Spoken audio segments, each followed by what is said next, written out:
playoff final series between the Lansdale Tigers and the Collegeville White Sox.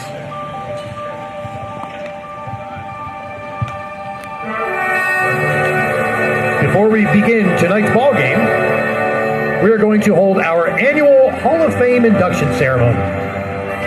Before we begin our Hall of Fame festivities, allow me to take some time to thank a few people who have made tonight possible.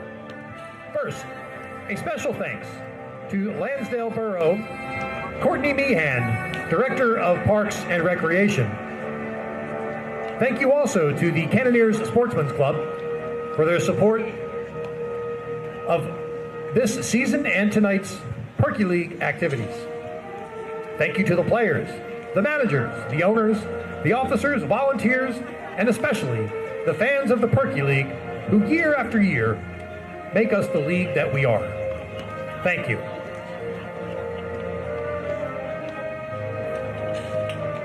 If you can turn your attention to the infield, where our three inductees are standing alongside league board member Carl Meixner.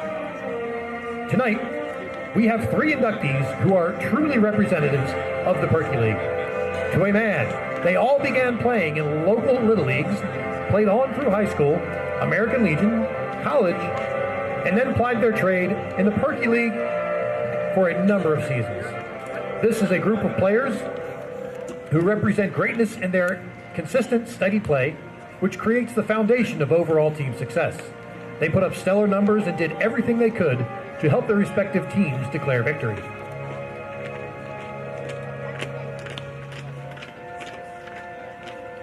Tonight's first inductee is unable to be with us this evening as he and his family live in Georgia, which from his point of view works out well.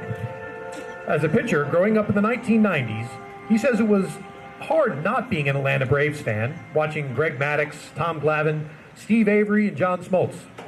Now, he says when the Phillies come to Atlanta to play the Braves, it's the best of both worlds because it doesn't matter to him who wins.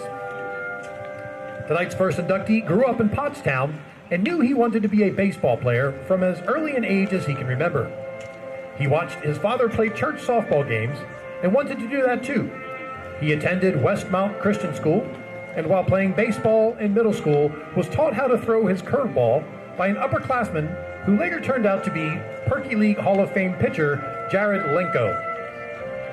This inductee played his collegiate baseball at Florida Southern College and began playing summer ball in a league in Pottstown. One of his teammates at the time recognized his pitching prowess and suggested a move might be in order. "Hey, do whatever makes you happy," his teammate told him, "but this other league I play in is much better." That teammate, the one and only Perky League Hall of Famer, Freddie Faison. So if there's any question of how this inductee ended up playing for Collegeville, the answer is always Freddie Faison. In college, this inductee says he had some trouble perfecting his changeup, but that once he did, he felt that it was a good pitch as anyone else, and that no matter what he wanted to do in the game, he had confidence in this pitch. The quest for his changeup correlates to his Perky League career, as his first season produced a 4-win, 4-loss season with an ERA of 4.32. Once he had a changeup to pair with a fastball and curveball, all of which he threw at 2 different arm angles, he was terrific. In 2003, his second season in the league, he won Pitcher of the Year, going 11-2 through the regular season and playoffs. He again won Pitcher of the Year in 2006 with a 10-2-2 record and an ERA of 0.74. He was also named the most valuable player in the 2006 playoff final series as Collegeville beat a strong Plymouth team. Overall, his 9-year career, Collegeville went to 5 championship series and won 4 of them. A couple of things to note about this inductee. In one 5-game series against Hartleysville, he won Game 1 and 5 over 5 days. In a memorable 5-game series against Trooper, this inductee won 1, 3, and 5 over a 7-day span. Sure, there was a weekend involved, but tell me you're not impressed. And for all this pitching success, it is hard to remember that he was an everyday player in the outfield or at first base. In fact, he was a second-team All-League selection at first base in 2005. And if you ever want to know whether a pitcher would rather hit home runs, the answer is yes. For all the conversation of his pitching, the one thing this inductee wants people to know is that he hit a home run at Collegeville that ended up on the lawn on the third house past the right field fence, which is truly impressive. But let's put his offense into perspective and understand why he's going to the Hall of Fame as a pitcher. He's a lifetime .289 hitter in the Perky League, and of his 367 at-bats, 110 were strikeouts. If strikeouts were hits, he would have been a 300 hitter.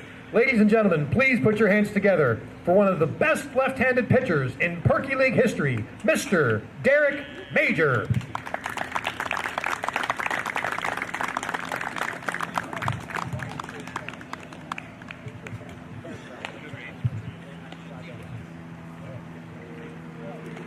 Accepting this award tonight, on behalf of Derek, are his parents, Mr. and Mrs. Major. Congratulations.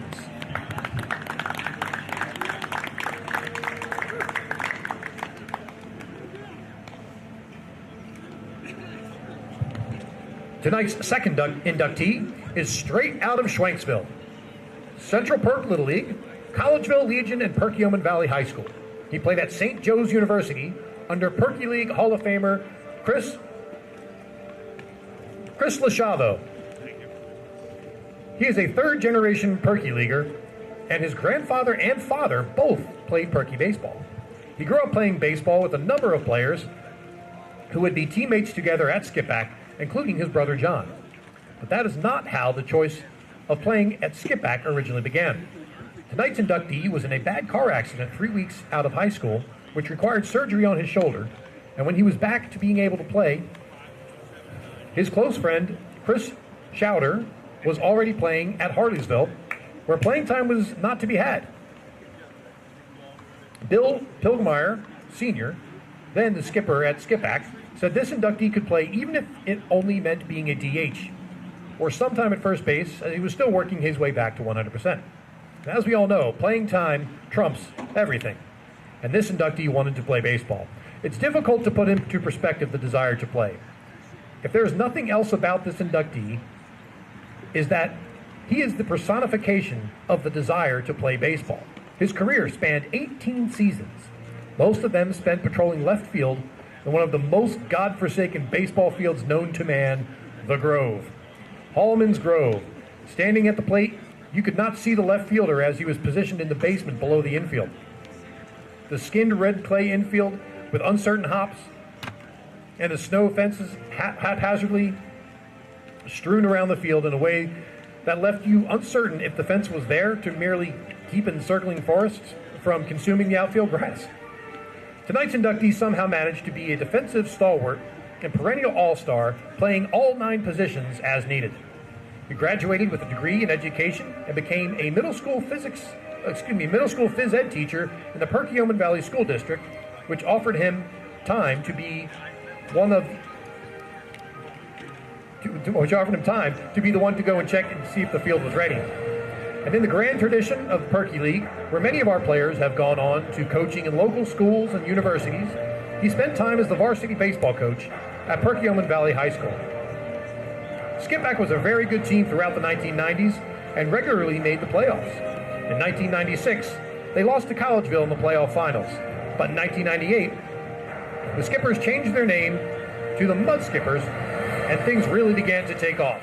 With the influx of strong pitching in the guise of Perky League Hall of Famers Mike Zwank and combination players such as Chris Dorian, Greg Mellett, and Matt Sperling, the Mud Skippers began to challenge for league supremacy. From 2000 to 2001, the Skipback Mud Skippers faced off in back-to-back finals series against the dreaded Norristown A's, never quite getting over the hump. But it was not for trying, and this inductee helped lead that charge. In 2000, this inductee led the race for the batting title almost from day one of the season. With just days to play in the regular season, his then manager, Tom Bieber, pulled him aside and assured him that the batting title was his. In the end, he hit .524 with 44 hits, 37 runs, 34 RBIs, 14 walks, and 12 stolen bases. And to this day, he is left to wonder where his batting title is. The answer is that is in Scranton with Perky League Hall of Famer Dan Chiafalo, who managed to hit safely in 23 out of his last 25 at-bats, including all during the last game of the season. One at-bat and 2 extra hits made all of the difference, and now you know how it must feel to have done those 3 seasons of greatness at Skipback and then come to a halt just a bit short. But a star is a star. Some may burn a little brighter or hotter, but they are all still stars. For instance, when you look at the constellation Orion, in all of its beauty, every one of those stars lights up the night sky. Now, besides Rigel and Betelgeuse, name another star in that constellation. But you'll need all of them, and this inductee was a star. 18 seasons in the Perky League, he amassed over 500 hits in his career. And this is where the whole stat issue comes into play. We are missing stats for a few of his regular seasons and all of his playoff games. What do we have to say? He was a lifetime .361 hitter with a lifetime on-base percentage of .440. Combine that with a lifetime slugging percentage of .517, and he finished with a lifetime on-base plus slugging percentage of 1.014. 37% of his hits were extra base hits. Nearly a quarter of his hits were doubles. Throw in his stolen base, and 30% of his at-bats finished with him standing on second base. He is one of those unknown stars, but no longer. At Skipback, he played alongside Mike Piazza. Maybe this isn't Major League Baseball's Hall of Fame, but it sure is the Perky League Hall of Fame. Ladies and gentlemen, put your hands together for one of Skipback's best, Matt Waggan.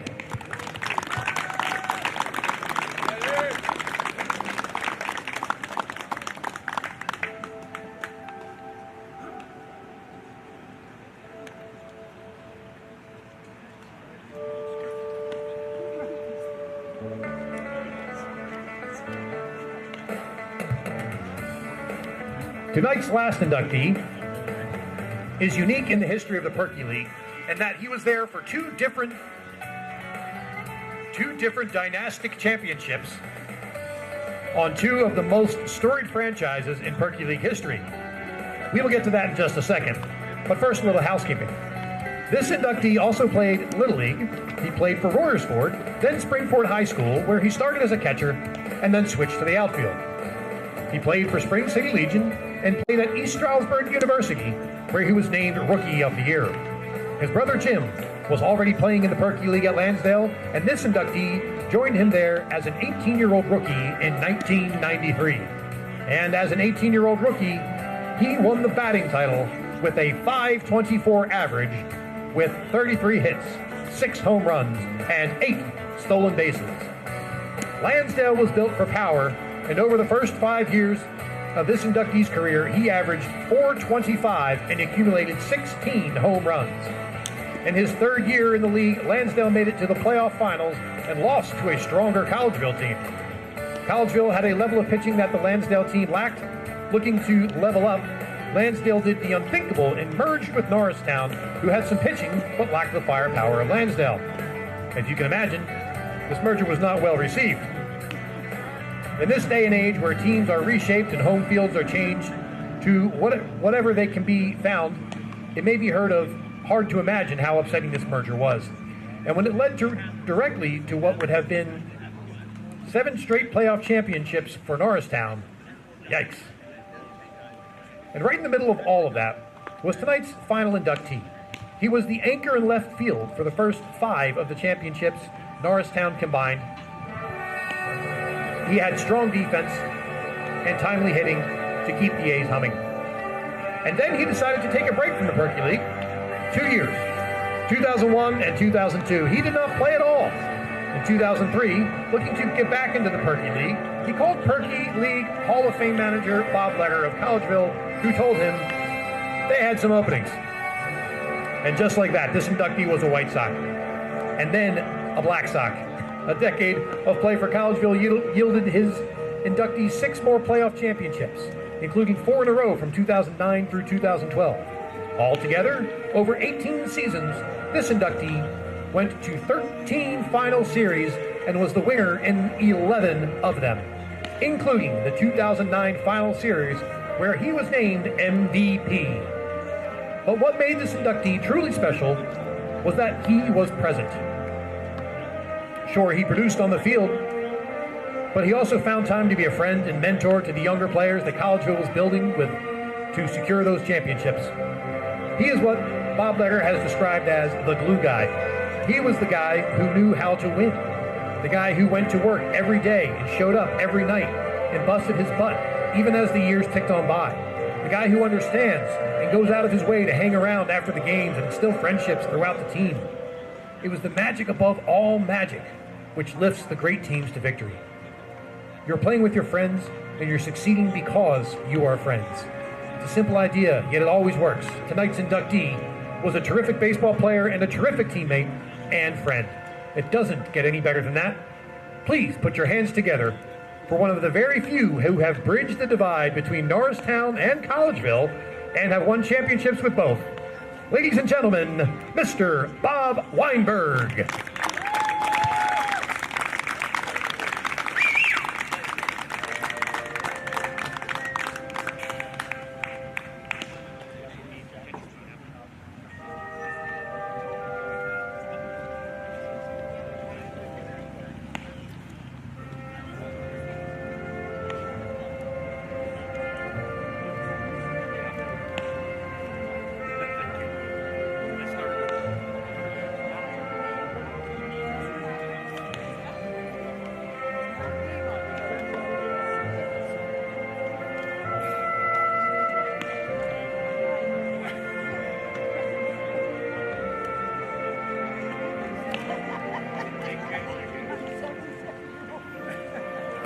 And now, ladies and gentlemen, we invite our Hall of Fame inductees to throw out the ceremonial first pitches of the evening.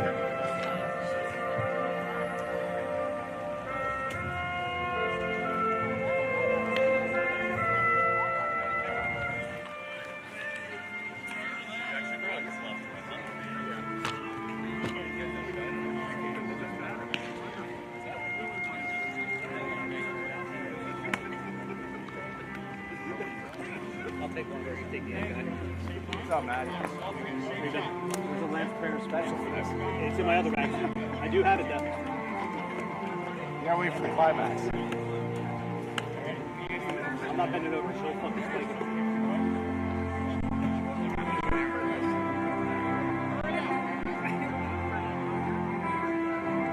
We're waiting on you.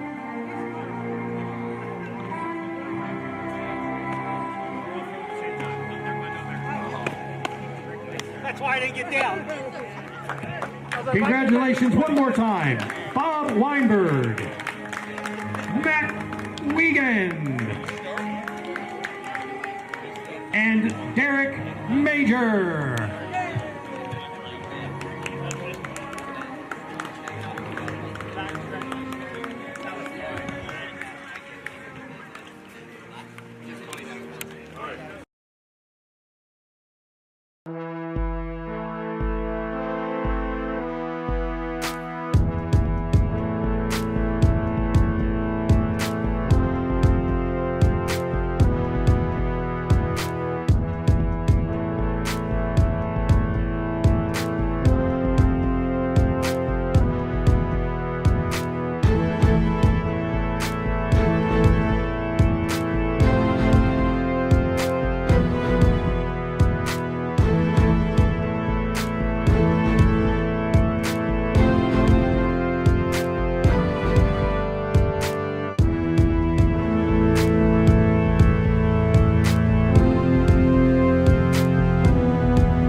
And welcome in to Game 2 of the Perky Yeoman League Finals. Once again, the Collegeville White Sox taking on the Lansdale Tigers. Lansdale, the 1 seed in this tournament. Collegeville at number 2, but it's the 2 seed Collegeville up 1-0.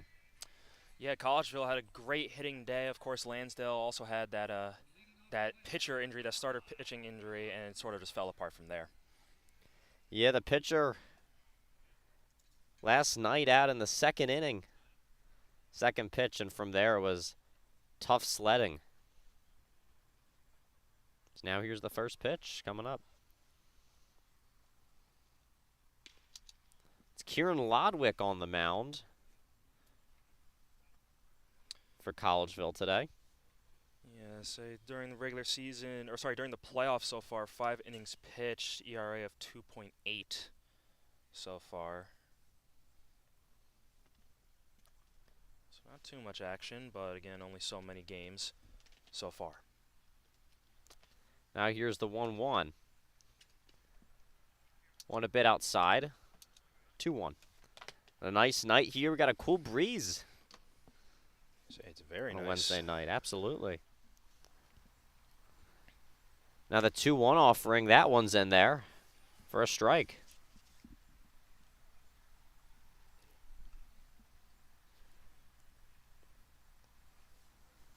Rob Zinmeister is at the plate for Lansdale, number 5, the center fielder. Had a tough day yesterday, 3 Ks, pop out and a ground out, so I'm sure he wants to do some here. Now the 3-2 is hit down the line for a base hit. Excuse me, a foul ball on that one. Looked foul at the last second. Now, I think it was a pop out there. I think the shortstop got that one.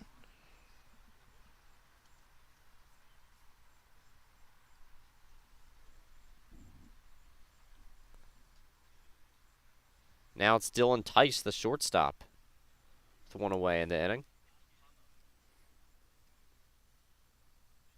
So interestingly, did not play in game 1 of this series.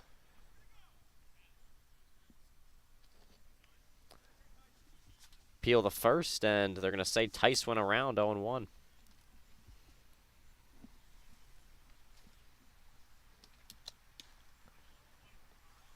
0-1 a bit outside.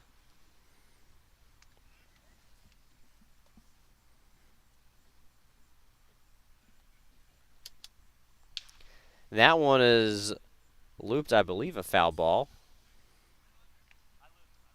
Yes, it's sort of similar to Lansdale yesterday. They're on the pitches. Just hopefully some stuff falls today as opposed to yesterday where it just felt like nothing went their way. Yeah, it was tough, obviously, after you see the pitcher go down. Lodwick's been very good himself, though, a 3.07 ERA during the regular season. They're going to need him to step up today in a big way. You don't want to go down 2-0 in a series like this. That one, looks like that one barely missed. Going to run it full again. 2 full counts to start the game for Lodwick. I mean, interesting thing is Collegeville, they went to a 5-game series in the semifinal, but Lansdale just straight sweeped. That one, I think he fouled it off his foot, so we'll stay 3-2 here. Yeah, it looks like it. So, Collegeville sort of playing the catch-up game when it comes to available arms right now. Absolutely. So we'll see how it goes. But certainly with the lead in the series so far, they always say you try to break sort of the home field advantage that the higher seed has, and so they've already done that. Of course, we're going to be here, I believe, all week long. And I would say more importantly, you lose your best pitcher in a series. We already have 2 full counts. If you run the pitch count up for Lodwick, how much of a declining effect could that have on the rest of the pitching staff? You're already down 1. Absolutely. Although a good day from Hughes yesterday with 5 innings and Benny Wilson with 2, so didn't use too many last night either. 3-2, that one appears to be outside as well. So Lodwick's first walk of the day, and the first base runner for the Tigers as Dylan Tice draws one. That's certainly good for Tice, as we said, wasn't in the game yesterday. And so now he gets an opportunity to see the pitcher, opportunity on base. to make up for his absence. So again, as you said, Matt Cavagnaro at the plate, the second baseman, number 1. Now a runner on.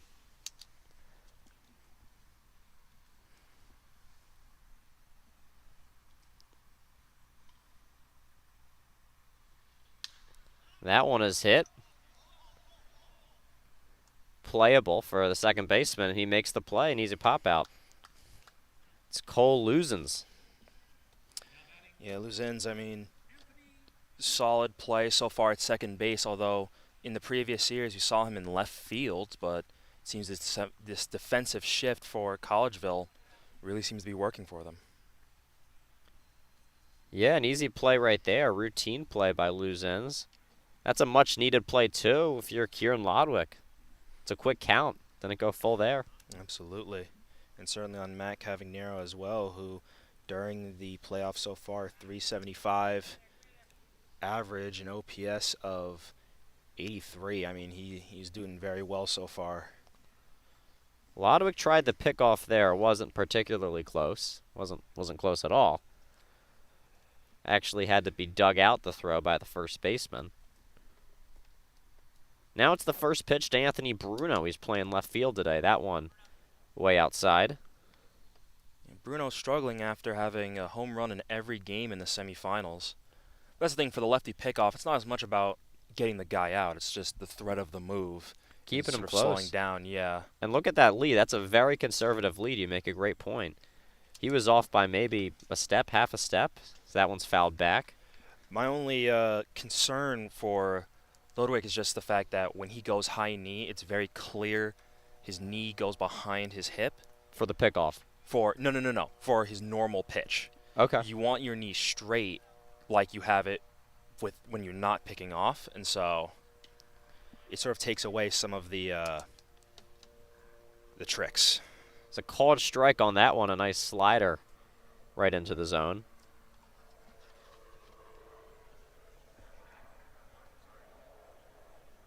Now the 1-2.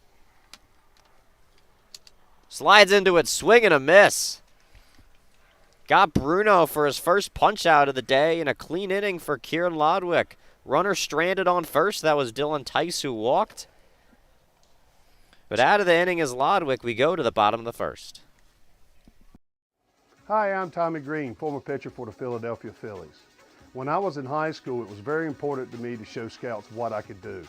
My friends at Payroll Service Solutions are huge supporters of high school sports and the Sports Fan Base Network. If you're a small to medium-sized business in need of a payroll company, contact Payroll Service Solutions. Not only will they take care of you, they will continue to support the community. For more information, contact Payroll Service Solutions at 215-624-0922 or 866-PAY-EASY.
Welcome you back to Weaver Field in Lansdale for Game 2. The championship between the Collegeville White Sox and the Lansdale Tigers. Once again, we go to the bottom of the first. A little bit of a treat here. We got Jason Mills on the mound for Lansdale. Guess what? He's also in the lineup as the DH. Interesting here. I mean, Collegeville's Benny Wilson on the other side, who does the same thing, but still certainly rare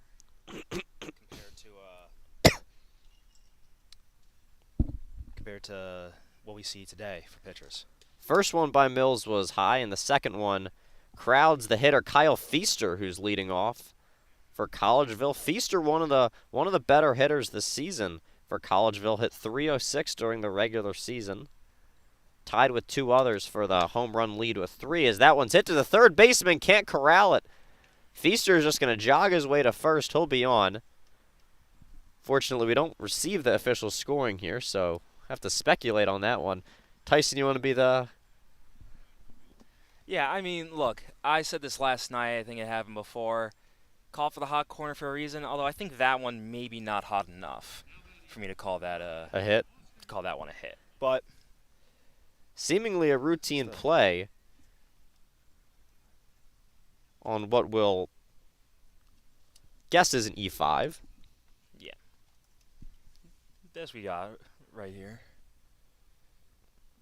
Nonetheless, a good start for Collegeville. Already up 1-0 in the series. You got a runner on, nobody out. So now it's Austin Edgett, the center fielder, up. Yeah, getting Feaster and Edgett on base is paramount for Collegeville with their speed. That delivery outside make it 1-1. Edgett not having as much success this season. He only had .207. Though his ball strikeout ratio, I do have to say, or excuse me, walk strikeout ratio is pretty incredible. 8 walks, only 7 strikeouts the whole regular season. Get a guy that's going to put the ball in play, take his walks as that one's hit. Snagged by the first baseman in a double play. So very nice there by Lansdale, of course, giving up that first hit. But, I mean, that's the thing with Collegeville. They can be very, I don't want to say hit or miss, but they can sort of heat up, cool down whenever you need to. Nice play there by the pitcher first. And then over, of course, to second and to first. So after the E5, Mills still has only faced the minimum after Feaster was erased on the double play. Now 2 gone. That ball is hit to the second baseman. Should be a routine play, and it is. Joey Lancelotti grounding out on the first pitch in a 1-2-3 inning for Jason Mills. Official 1-2-3 inning. Saying before we go to the commercial, because you mentioned it before, Lodwick, 18 pitches for his first inning. Mills, at least with my count, only 7. Only 7 pitches, and that's with the E5 to open the inning. The first batter reaching. Still 0-0 through 1. Will be back for the top of the second. Hi, I'm Marty Bystrom, former pitcher for the Philadelphia Phillies. In my experience in Major League Baseball, I know how important it is for high school athletes to gain exposure. My friends at Payroll Service Solutions are huge supporters of high school sports and the Sports Fan Base Network. If you are a small to medium-sized business in need of a payroll company, contact Payroll Service Solutions. Not only will they take care of you, they will continue to support the community. For more information, contact Payroll Service Solutions at 215-624-0922 or 866-PAY-EASY.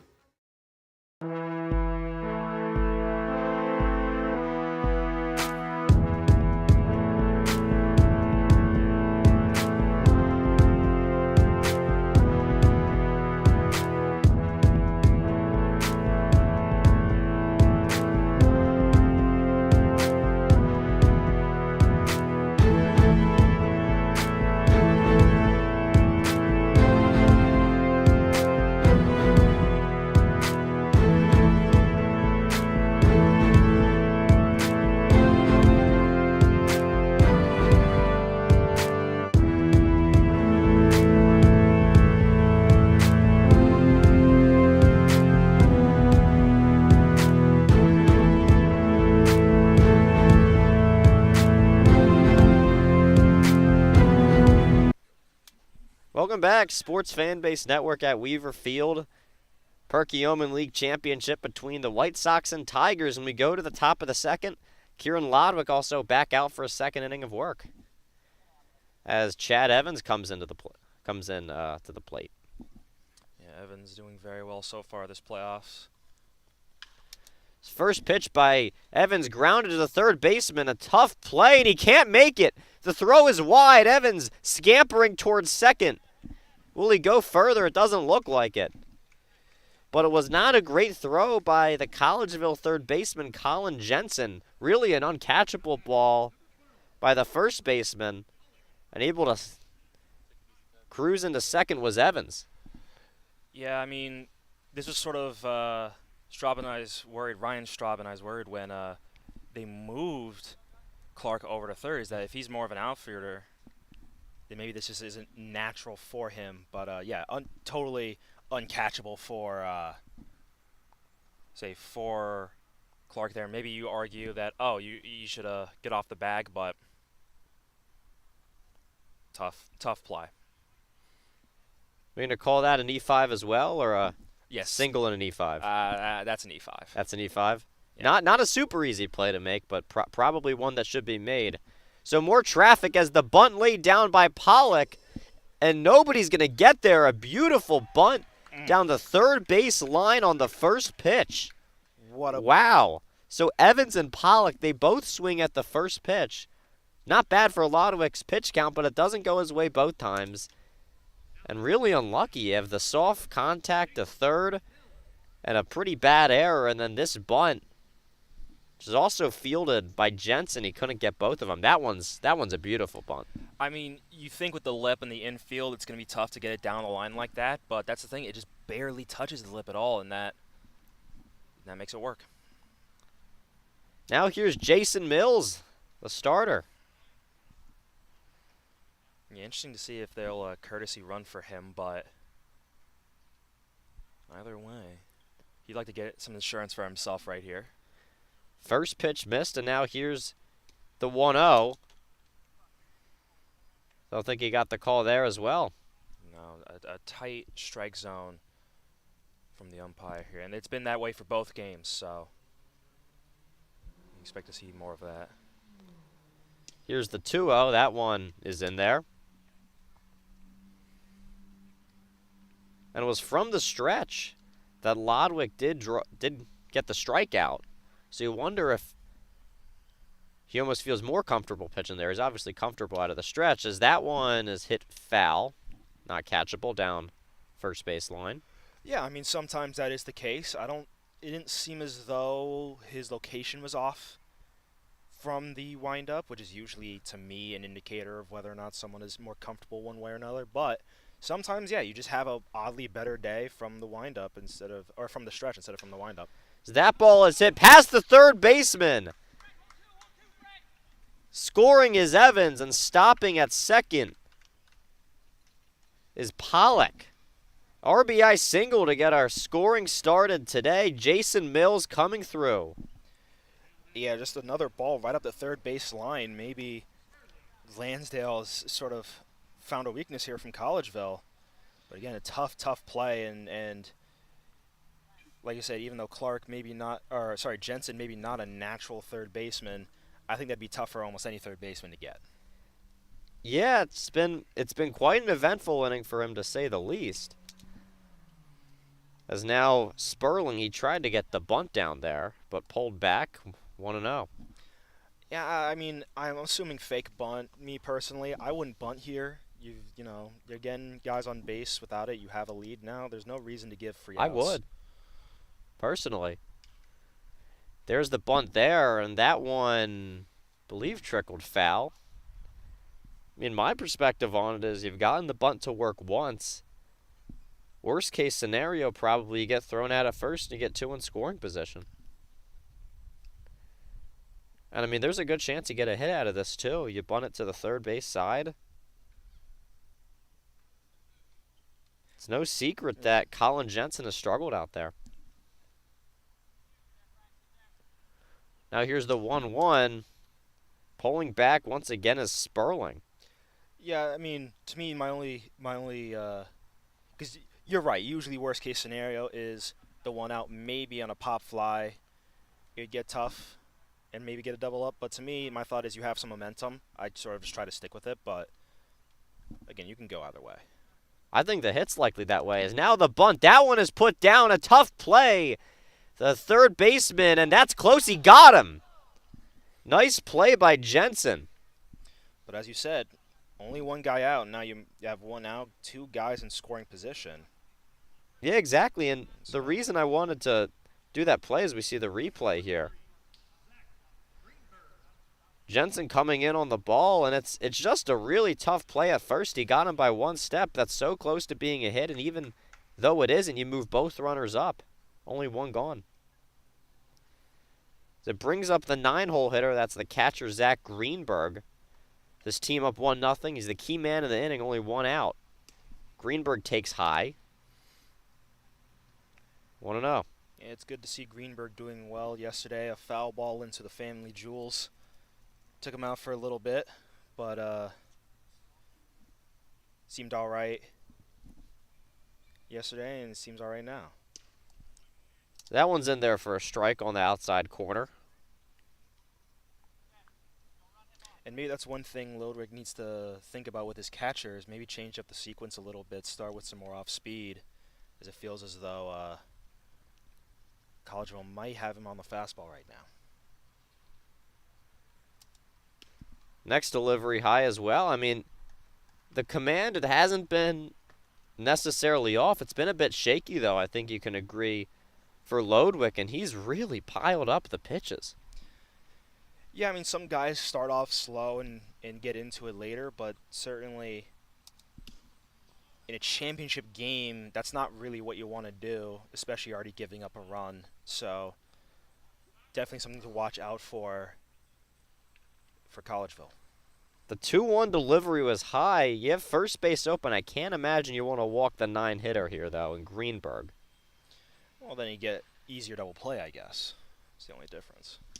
And that one's no good as well. An outside delivery. I don't think Greenberg swung at any of those pitches. I don't think he did either. But now you have Zinmeister, who, 0 for... I'm reading this correctly, 0 for 6 in his last at-bats, so you're sort of hoping, hey, we can maybe get a double play out of him right now, leave it to one run, but certainly wishful thinking there. So Zinmeister comes up, only one out in the inning. You have Pollock at third.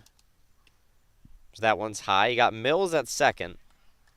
You got Greenberg, who just walked. Pretty easy walk. Yep. He's at first.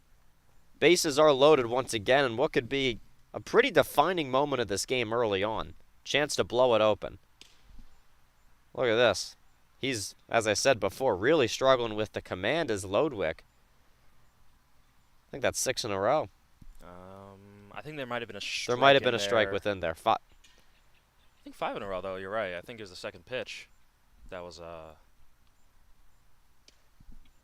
called a strike on Greenberg. Zinmeister might have been expecting a changeup there. He was really late on that one.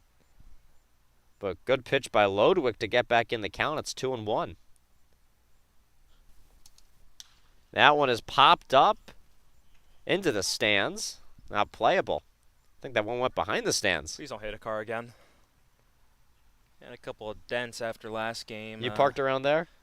Yeah, I mean, luckily so far it's usually been further up the first baseline. Now the 2-2 is fought off. Lodwick beat him with that pitch. Yeah, that's good hitting though. Expecting something else, you guessed wrong, and able to just foul it off. That is certainly good hitting. Now the pitch likely would have been outside, likely would have drawn it full, but has new life, Zinmeister. The 2-2 is lined, and that one should be catchable. It's caught by the left fielder, and tagging is Greenberg. Was a closer play than I expected at the plate, but he scores. Moving up to third is Mills. Excuse me, it was Pollock tagging from third. Mills moving up to third. Staying at first, Greenberg. Yeah, I mean, again, good sacrifice fly there for Zinmeister. And what I don't like here, of course, is left fielder there, that being Hutchinson. I don't like throwing over the cutoff man there, because now you've allowed Mills to be in a better position scoring-wise than he would have been if he was stuck on second. I actually don't mind that play. Got 2 outs.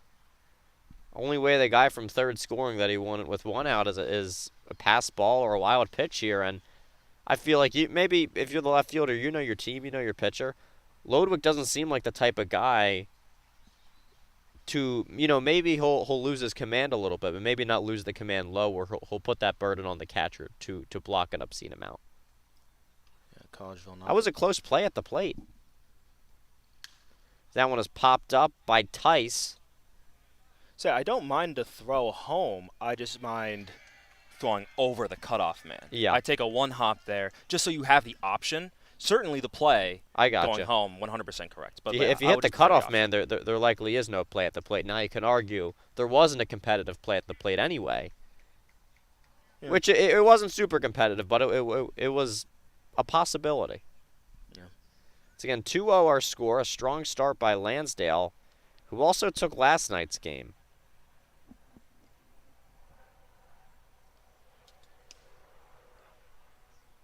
Lansdale dropping last night's game. It was Collegeville picked up a dominant win last night. Interesting swing there by Tice. I think he changed his mind halfway through. Unfortunately, couldn't pull it back. Bit indecisive as that one nowhere close to the zone, 2-2. So a big at bat here for Tice. Lodwick hasn't exactly been sharp. Got 2 runners on with 2 outs. Into the stretch, that one, I think a bit high as well, 3-2. Yeah, really not liking the high part of the zone. These umps.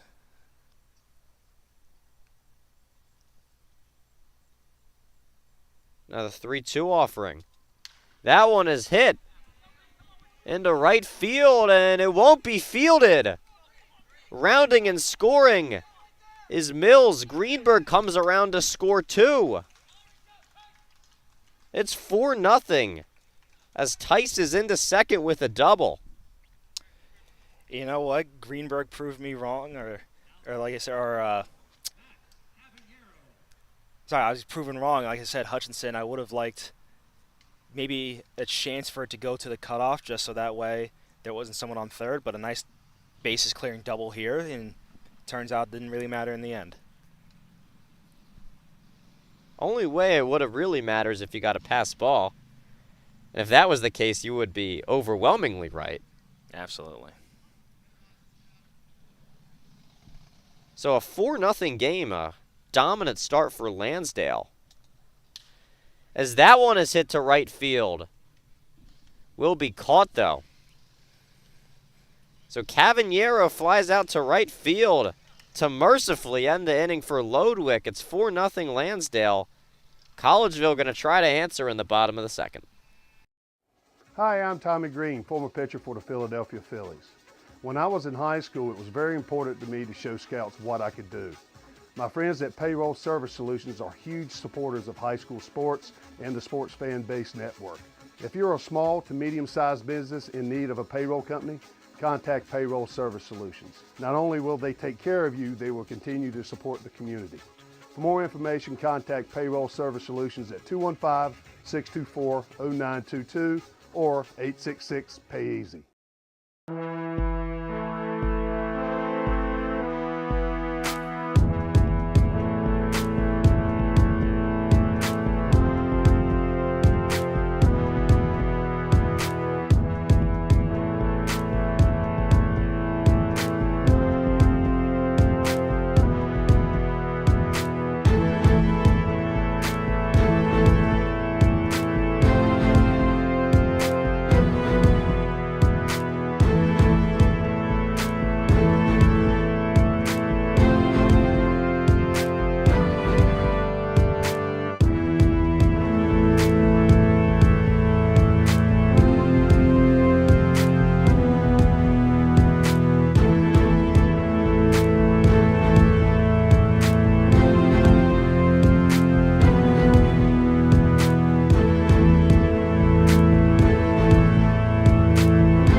welcome you back in the Sports Fanbase Network for Perky Omen League Finals as Jason Mills out for a second inning of work.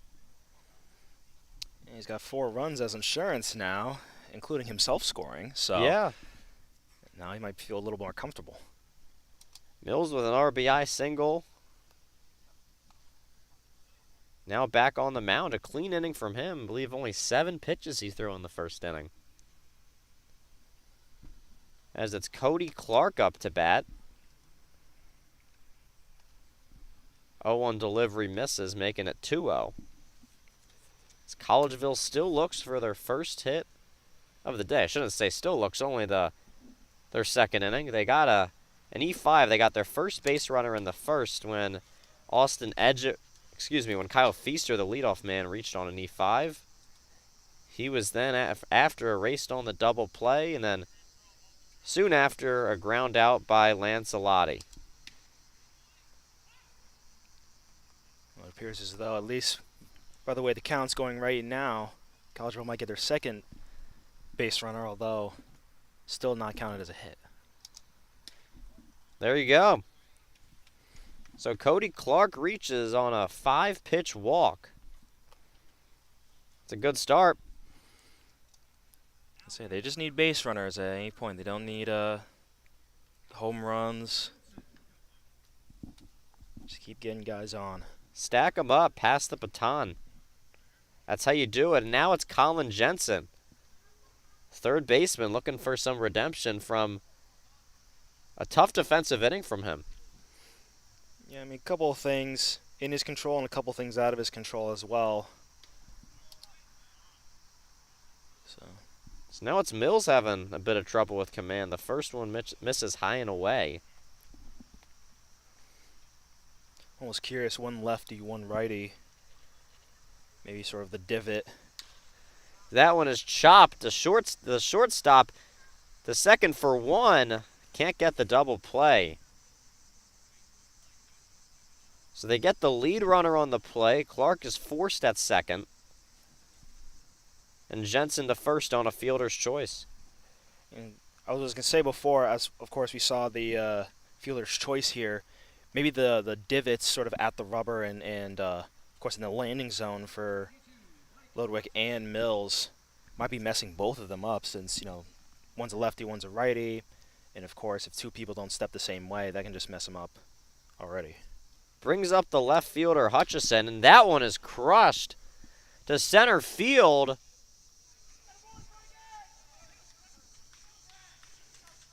That one was caught. Yeah, forced back to first is Clark or Jensen. Yeah, a great diving play there by fielder Pollock.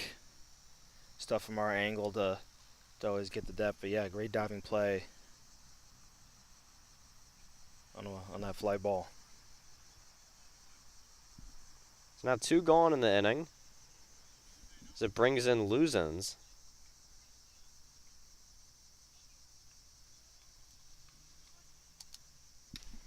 First delivery high.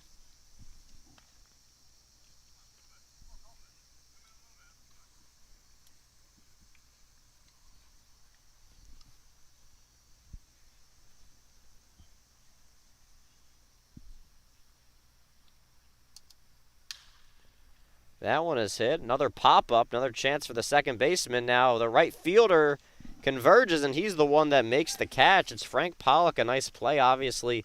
An easier play for him.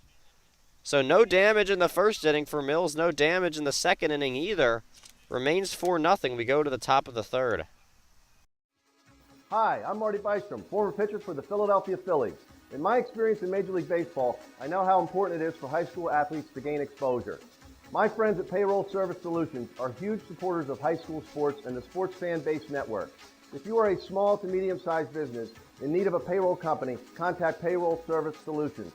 Not only will they take care of you, they will continue to support the community. For more information, contact Payroll Service Solutions at 215-624-0922 or 866-PAY-EASY.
Welcome back, Sports Fanbase Network, for the Perky Yeoman League Finals, as Lodwick now out for his third inning of work.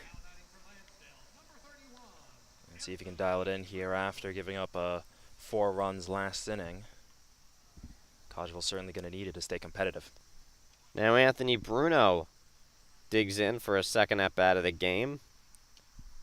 He was the strikeout victim for Lodwick in the first, so you're hoping if you're Lodwick right here, get him again. Get back on the horse, get back in the game. Certainly need some lockdown pitching to get that question answered, as that one misses 1-1. Yeah, absolutely. Sometimes you have a guy's number, and when you do, you got to focus in on that, and you can use that sort of just as a reference to get feeling good again. 1-1 is fouled off. Now 1-2 count.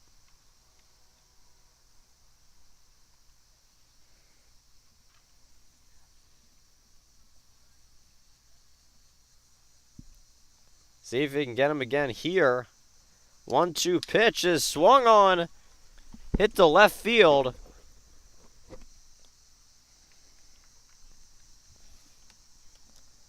Excuse me, that one caught in center. Yeah, good. I mean, there's an easy fly out there for the outfielder. And Bruno just getting under it right now against Lodwick.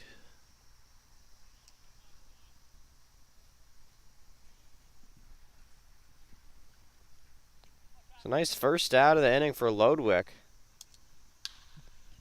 That one is hit. Left fielder and center field and converge. Excuse me, the right fielder and center fielder converging, and it's the right fielder, Pollock, to make the catch. Or excuse me, Feaster. Yeah, surprised there that the right fielder calls off the center fielder normally. Usually the other way around. I say center fielder has the most control, but again, you got to trust your guys. So 2 flyouts to start the inning.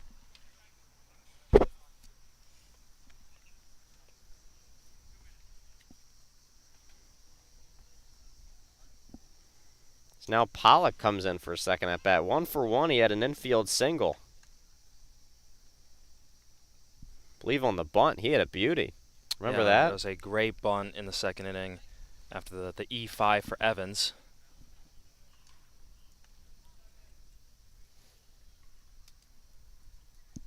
So 1-1 count on him. That one's in there, fastball, down broad. I don't know what he didn't like about that one, but certainly seemed like a good pitch to me. Another fastball there, but that one's a bit outside. Runs the count full. We saw a lot of those in the first inning for Lodwick. But a quick inning so far, the 3-2. That one misses. So drawing a walk is Pollock. He's on for the second time in this game.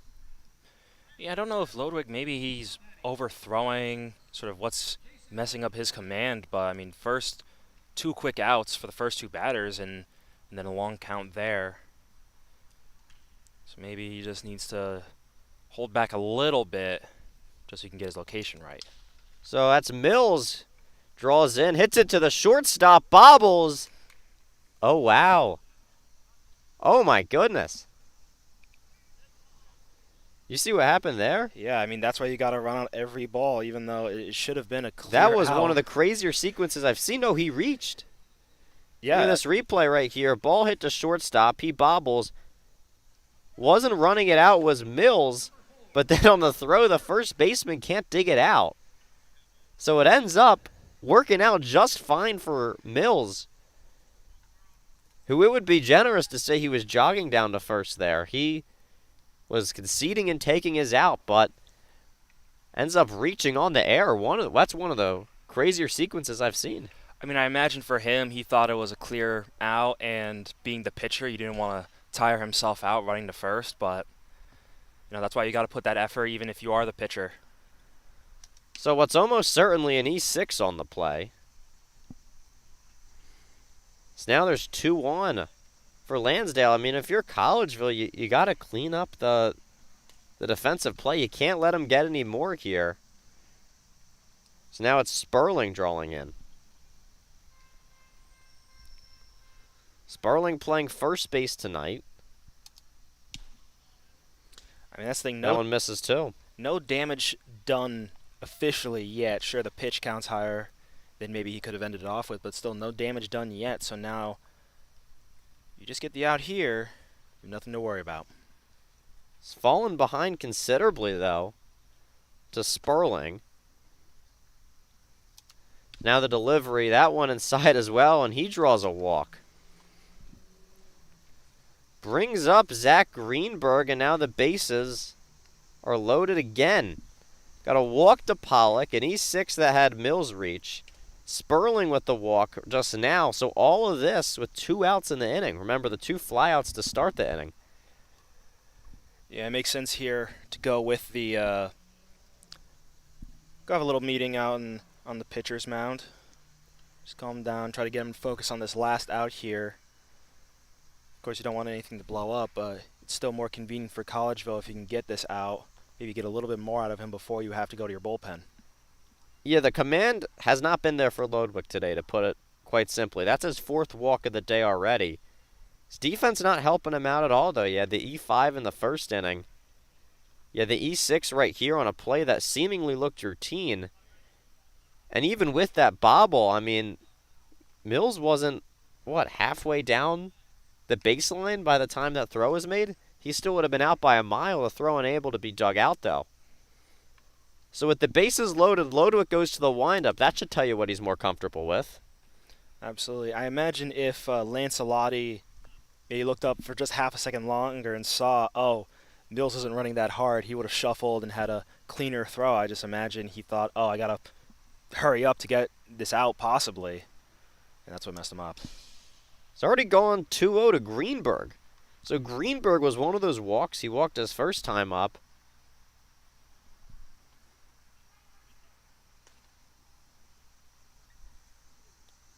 Again, if you're Collegeville, you can't let this get out of hand. Get an out here, but I can't imagine Greenberg is going to let it fly.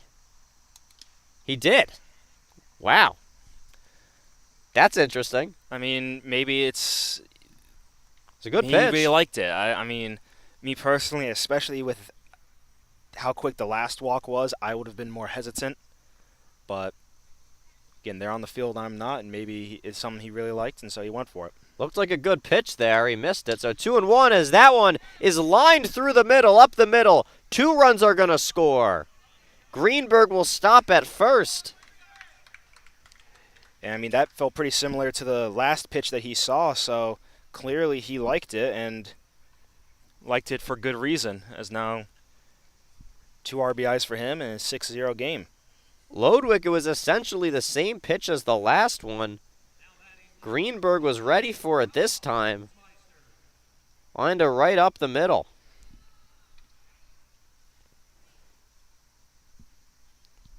Now Greenberg on first with the single. It's Sperling who just drew the walk. He's at second.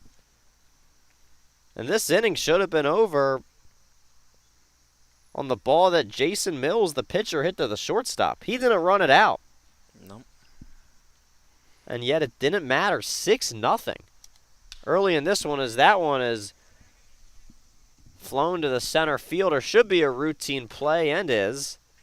So you'll cap it at 6, but 2 runs that probably in most circumstances are not scoring Lansdale up 6-0. They take a commanding lead early as they try to tie this series up. Hi, I'm Marty Bystrom, former pitcher for the Philadelphia Phillies. In my experience in Major League Baseball, I know how important it is for high school athletes to gain exposure. My friends at Payroll Service Solutions are huge supporters of high school sports and the Sports Fan Base Network. If you are a small to medium-sized business in need of a payroll company, contact Payroll Service Solutions. Not only will they take care of you, they will continue to support the community. For more information, contact Payroll Service Solutions at 215-624-0922 or 866-PAY-EASY.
Welcome you back here to Perky Omen League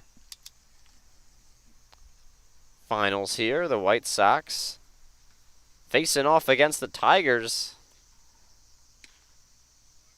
And it's the Tigers up 6-0. A dominant game so far. Yeah, and interesting to see here, all of the runs scored so far has been in the bottom half of the order. Somehow that being where Ludwig is having trouble today. So once again, it's Mills back out.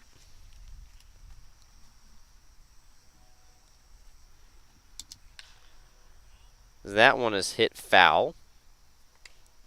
Oh, that really got a car. It's Kevin Riley drawn in, the 8th place hitter. He's catching tonight for Collegeville. Now the 1-2 swung on, hit softly to the third baseman, but foul. Yeah, that's one thing I want to see from Collegeville today that they did well yesterday was just the getting these long counts, really fighting for walks. Obviously, there was a quick pitching change for unrelated reasons, but I just thought that aggression was good to see from them.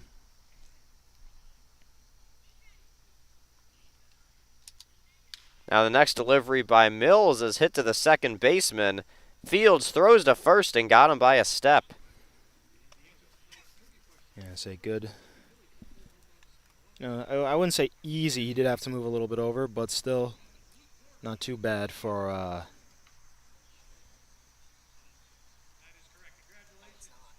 Cavaniero there. So one gone in the inning, a good start by Mills. It's now Mark McCouch,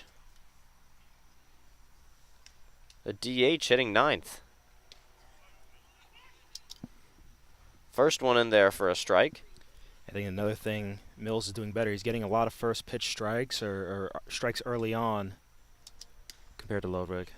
I think that's been helping him out a lot, getting the zone a little bit widened, as umpires are biased in that way. You're able to throw the first pitch strike, you force them to swing, force them to expand. Makes a big difference. Now the 1-1 delivery, that went outside. And just like everything else, it's just about consistency and sort of getting a consistent first pitch strike. And that one is crushed deep to center field.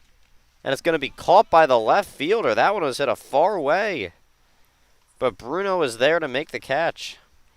Yeah, he didn't think the ball was going to go out. But, again, as everyone is just running back a little bit more, maybe there's a chance it would stay up. But and it's probably the best connection we've seen from Collegeville all day today. Yeah, not a ton of offensive success. Still looking for their first hit.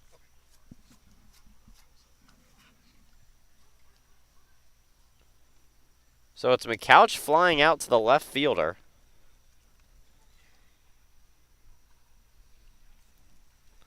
Now with 2 gone in the inning, Feaster back up.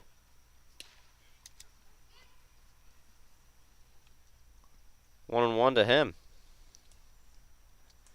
I can't imagine that first pitch pretty high and inside. I imagine, he wouldn't have liked anything he saw right after that, basically, no matter what. Now they count 2-1 on him. Once again, Mills has been efficient so far. Probably the hardest hit ball there, but not too many deep counts for him. Able to get results quickly, and once again still hasn't allowed a hit tonight.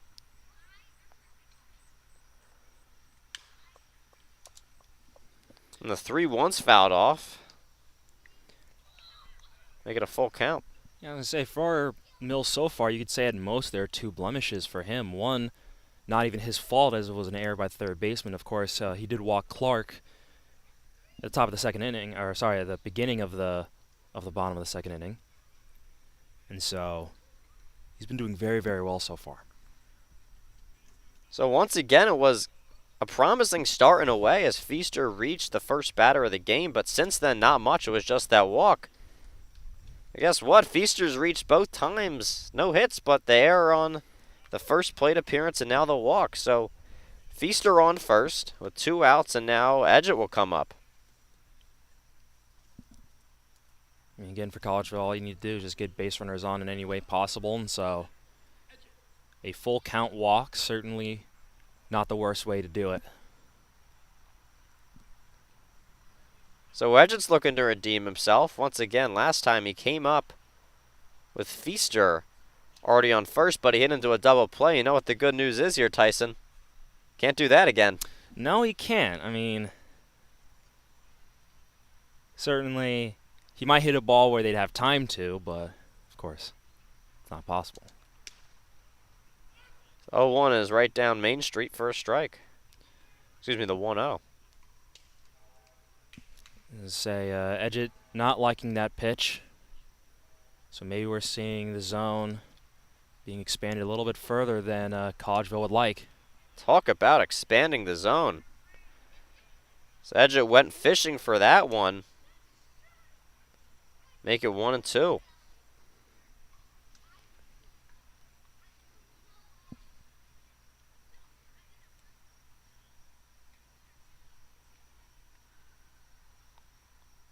Now the delivery from Mills.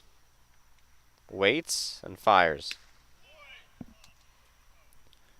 Looked good to me from here, but might have been a bit inside. Again, we're calling the game right down the third base line, so sometimes a bit hard to judge fly balls. So, Balls and strikes. See, personally, me, if I was Edgett, I would have called a timeout. And he would have been out of luck, except ball was dropped by Riley, so new life for Edgett. Yeah, I just would have. I would have called a timeout on that 1-2 pitch, just because, to me, if I feel like it's out of rhythm, then it is out of rhythm, and so I just want to call time, get it back into the sequence if I can help it. I believe he stepped out of the box there. Now the 2-2. Swung on and missed. Edgett went fishing again, so a double play his first time. Strike out the second appearance. Still 6-0 Lansdale.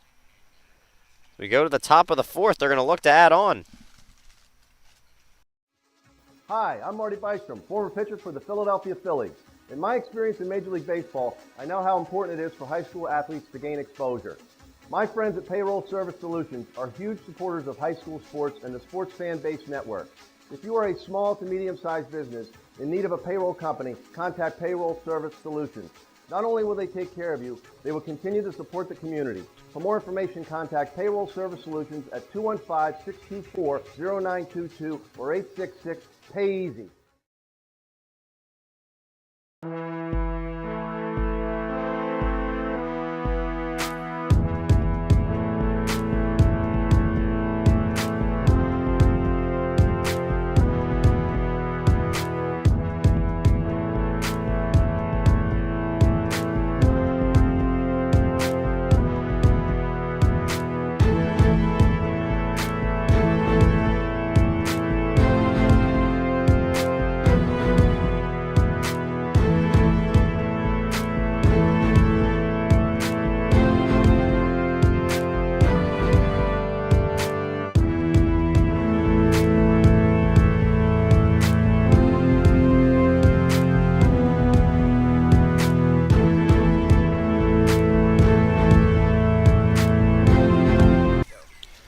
And welcome back here on the Sports Fan Base Network, where we have the second of our 5-game series in the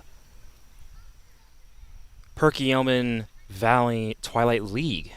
So far leading is Lansdale with 4 hits. Collegeville so far has not recorded a hit, and as first batter to come up, this inning is going to be number 32. Oh, I got it. Tice. There we go. I, for some reason, couldn't find it. As he throws down a bunt, and it's going to be called foul. Lucky, I guess, for Collegeville there. Yeah, good attempt at a bunt, and Lansdale's tried that a lot, and they've had a lot of success with it so far.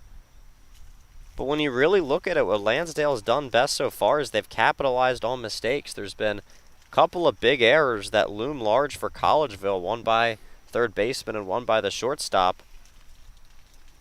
Been able to make them pay. It's been a tough day so far. Of course, also a tough day for the pitcher so far. Lodwick, who 18 pitches in the first inning, 27 in the second, and 22 in the third. Yeah, that's the type of thing that taxes your bullpen. Obviously, Lodwick back out for the fourth. You don't know how much longer he's going to go. He's got a fly ball here deep into center field. And it's going to drop between left center. Edge it fielding, and that's just going to be a stand-up double for Tice. Yeah, I don't know how good the location is from that. It looked pretty center cut. And look, Lansdale, they've just been aggressive in the count. They've seen fastballs, and that's really what they've done the damage on. Another base hit right there, and again, you look at what the issue is for Lodwick. I believe he only has one strikeout so far. I mean, that's one of them. Certainly not getting anything, as we've mentioned, 2 errors from the fielding department.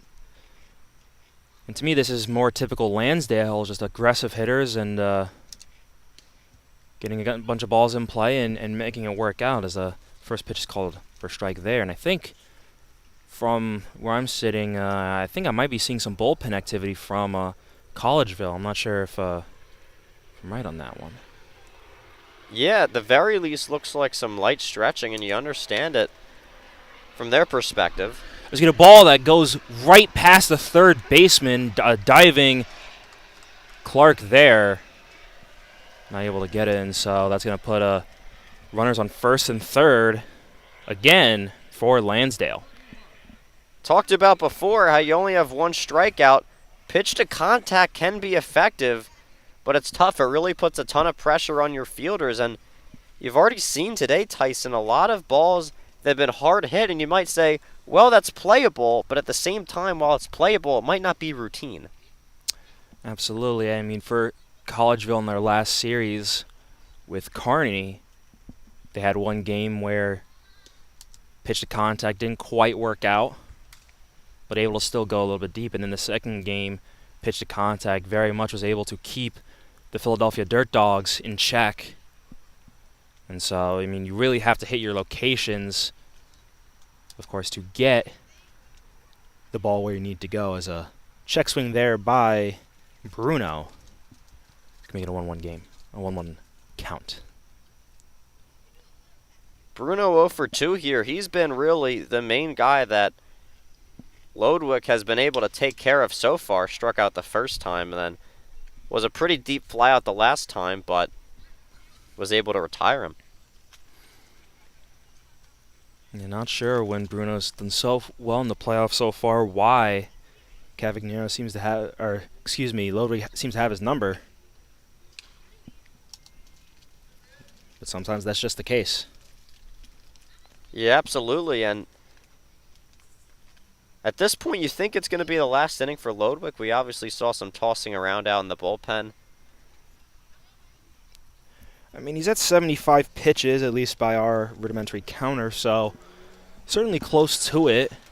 Of course, 0 outs, a man on first and third, you imagine it's going to happen one way or another. As an easy steal there by Cavagnero.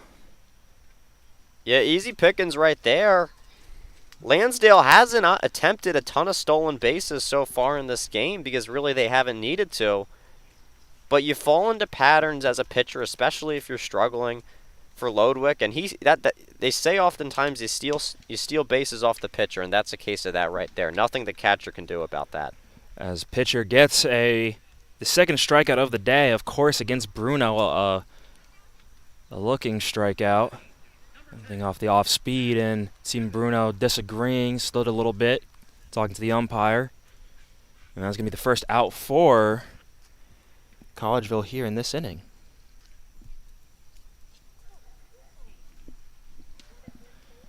First pitch there, swinging strike on Evans, who of course was only made it on due to an error by the third baseman, so imagine that's not going to happen again, hopefully. Yeah, you certainly hope not. That ball deadened. Yeah, fouled basically straight down. Looks like not off the foot, and no reaction, but sometimes it's good to have a little reaction just in case, since umpires, they can't see it perfectly, and if they don't see it perfectly, it might be counted as a ball in play, and you have to limp your way to first base. So 0-2 is the count. And a fly ball, or a pop fly, between center and short. Shortstop's able to catch it. No real tag up from Lansdale. A little bit of a showmanship from Tice there. Yeah, it's interesting. You saw Tice kind of hanging. You see the replay here of the pop-up. A pretty routine play. Having to adjust a little bit was Lancelotti, but pretty routine, as I said, catch by him. But it was interesting after the play, if he caught it at the end, Tice wandering about, 2 to 4 steps from the bag, almost staring the throw. And he got it. It was, again, they were kind of close to getting him. So close enough, and certainly maybe he's trying to force an error there. Yeah, force an error. But first pitch, swing and a miss there from Pollock. The second one goes for a ball. So again, 82 pitches, so you end this inning quickly. I guess you can throw, say, Ludwig out one more inning. You're already down 6, so this ball hit grounder to second base, hops up, but able to field it, and Jensen able to pick it, as that's going to be out number 3. So yeah, you think with 83 pitches they're going to bring Ludwig back out one more time? I don't. Personally, I think there's been enough ineffectiveness there and lack of control that I think you save him for another day. Again, Ludwig has been one of their better pitchers during the regular season, an ERA in the low 3s, but today just didn't look his best out there, I don't think. And that's baseball. I mean, some days feel great, some days you feel awful. And certainly Collegeville, after not hitting well the first day, seems to be hitting much better. But we'll take a break here, come back for the bottom of the 4th inning here on the Sports Fan Base Network. Hi, I'm Marty Bystrom, former pitcher for the Philadelphia Phillies. In my experience in Major League Baseball, I know how important it is for high school athletes to gain exposure. My friends at Payroll Service Solutions are huge supporters of high school sports and the Sports Fan Base Network. If you are a small to medium-sized business in need of a payroll company, contact Payroll Service Solutions. Not only will they take care of you, they will continue to support the community. For more information, contact Payroll Service Solutions at 215-624-0922 or 866-PAY-EASY.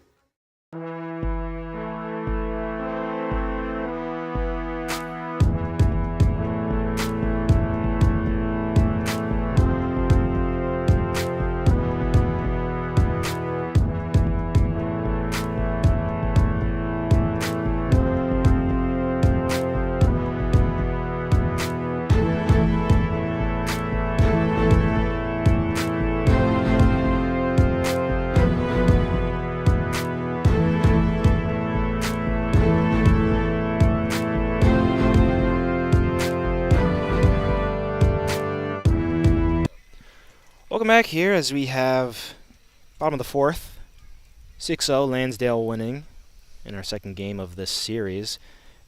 Lancelotti up.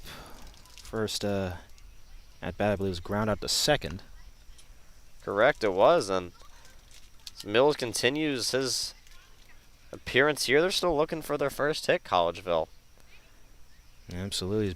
First pitch there is a ball. The second one there, a strike. One thing I've noticed is Mills has been very fastball heavy. He's thrown it about, 70% of the time so far? They still haven't been able to hit it. There's another one right there. Got him to chase high. I mean, he's throwing pretty hard, and it's certainly effective, and so, no reason to start throwing in stuff when you can just keep it as a simple fastball. And still, to this day, the most important pitch in baseball. There's a line drive there, hit hard, can be foul. And, maybe the SFBN mascot here. Dog here ready to chase it, but of course it's going to be Dahl instead from Lansdale. He's going to get it. So 1-2 still the count.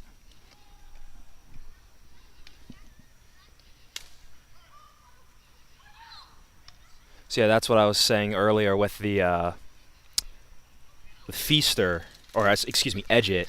So if I'm standing there too long, I just want to call timeout. Even if I stepped way out before, still if I'm just standing there too long, I'm like, time. You see right there a little bit of higher, highest action for that pitch. And strike 3 called on Lancelotti, and looks like an off-speed pitch. Didn't agree with, and that is also the second strikeout for Mills. However, Edge It was the first, Lancelotti now the second, so 2 in a row. Yeah, Mills, he's really had all of his stuff working. You saw in the pitch before the strikeout, he went with the ultra-high fastball, and you might think, well, he just missed his spot there. That was not a missed spot. Lancelotti chased the last one up high, figured why not get him there. Let's get a foul ball down the right side. Yeah, I believe that's referred to as tunneling, right? Where you start out with the same look and then it ends differently. And so, yeah, and high fastball, and then of course, when you're saying the curve or slider, you can start in the same spot, but then it's going to move so differently. And he knew he had that in his back pocket the whole time. You're planning that out pitch by pitch. When you're able to plan ahead, you know you're rolling. That if he doesn't swing at this pitch here, I have the slider in my back pocket. Hadn't thrown it all at bat, you get him looking. Another foul ball down the right side after the second pitch was called a ball. Ethan, on your favorite MLB team, who would you say is the best with tunneling? My favorite MLB team? Yes. My favorite MLB team is the St. Louis Cardinals. They don't get strikeouts.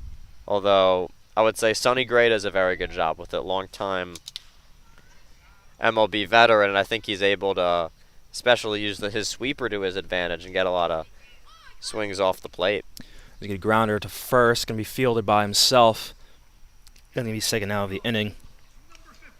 Yeah, I'd say the best guy for the Phillies, I imagine it's either Wheeler or Sanchez right now. Probably would say Wheeler. When Wheeler's rolling, I think he's one of the best pitchers in baseball for sure. He's really able to attack with the fastball too. Absolutely. Runs it up there with the best of them. His first pitch ball for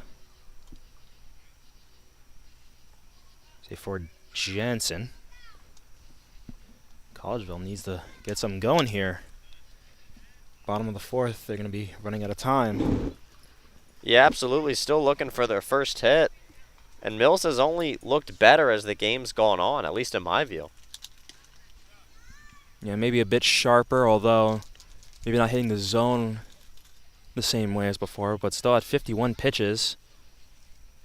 You can imagine he can go all the way if Lansdale really need him to.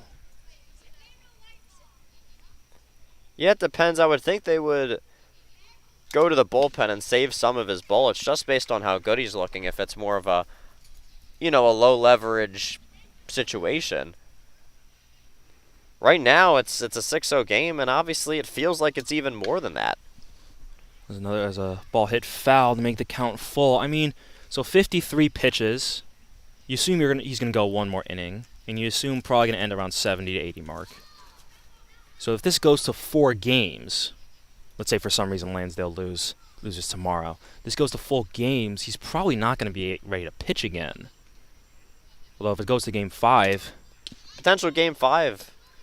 Maybe it opens the question as a walk there. Yeah, because we don't play on the weekends here in the Twilight League, so right. It would go to Monday. That's so today's Wednesday, right? If I'm not Correct. mistaken. So that's 4 or 5 days of rest. Of course, he's going to be playing the field as he does generally. So 4 or 5 days of pseudo rest. I imagine that could be enough for him to come back, as opposed to 3 days or 2 days if it's a Game 4. Yeah, you definitely don't know what each manager's thinking, what the restrictions are on each individual pitcher, but you would certainly think if you pulled him earlier, there's a better chance you can use him again in this series. Absolutely. His first pitch is called strike. That's the thing. I remember talking to Valley Forge when they had a good game against Lansdale, and their starting pitcher was on a pitch limit by Millersville. So there might be some external stuff. There's some MLB affiliates on Lansdale, and I think a couple on Collegeville as well. And so maybe pitch count is out of their control. It's 1-1 count now in the pitch. Pop fly just over second base, and it's going to drop right in front of the right fielder. Right fielder feeling it, going to be able to throw to third. And then a call safe and aggressive base running there by Jensen, being able to go from first to third on that pop fly there. Absolutely. I thought on initial look he was going to be out at third, but only because of an amazing throw by the right fielder. I think the only issue there was that the ball was very clearly thrown to the, in their case, their right side of the bag, our left side of the bag. And being able to see the fielder move over to that side, Jensen diving in hands first is able to figure out, all right, I'll dive left, swing my body out to the left to keep myself safe. So good, smart base running by him. And it's at bats like those when really proves the point that strikeouts are so integral in this game. You can pitch to contact and you can induce soft contact. But you know what that was right there? Well, soft contact. Didn't work. And the thing is you know, for pitchers, a lot of pitchers, they can take the home runs, they can take the triples. You know, if your guy hits well, that's good on them. But it's the soft contact stuff that really gets to them, because that to them is like, I did everything right, and somehow I still lose. Right. Strike 2 called there on the off-speed pitch. Up right now is Luzins. Pitch. High. You can call the ball there. And with that, Collegeville does get their first hit of the day. Yeah. Although maybe not the first hit they might want. No, but listen, anything could get you going, and it sets up a situation for them. It's obviously down to your last strike here, but it gets you a run. Say 1-2 Good block pitch right here. there. Say good pick. That was one thing I've noticed between both of these teams. Not necessarily blockers, but they do get good picks with their gloves sometimes, which saves them. Although, personally as a pitcher, I always liked someone who would block, even if, in a way, it gives a better advantage to the base runner. 2-2 count. And a line drive just past the third baseman into left field, and that is going to score the first run for Collegeville. As I said right there, the first hit might not have been exactly what you're looking for Collegeville in terms of satisfaction. But you look at the replay here, and that ball is absolutely drilled by Luzins, unable to make the play. Evans, and you got a run right there. Sure, they're looking for more. Absolutely. Now, your hope, you know, if you're a Collegeville fan or a Collegeville player, you're hoping this opens the floodgates and allows you to get back into this game. As now coming up is Riley, who grounded to second his last time up. First pitch called strike. As Collegeville has a little bit of a 2-out rally here. Yeah, couple of walks. Got the hit there. You need more, though, if you're Collegeville. Have an opportunity right here where Mills might not look as sharp as he did earlier in this game. First of all, you want to run his pitch count up. Want to see a variety of pitchers in this game. Give yourself a bunch of different looks. But no better time than now to break through. Absolutely. 1-1 count. That one's going to be called for a strike. First low pitch. Guess maybe 2 inside.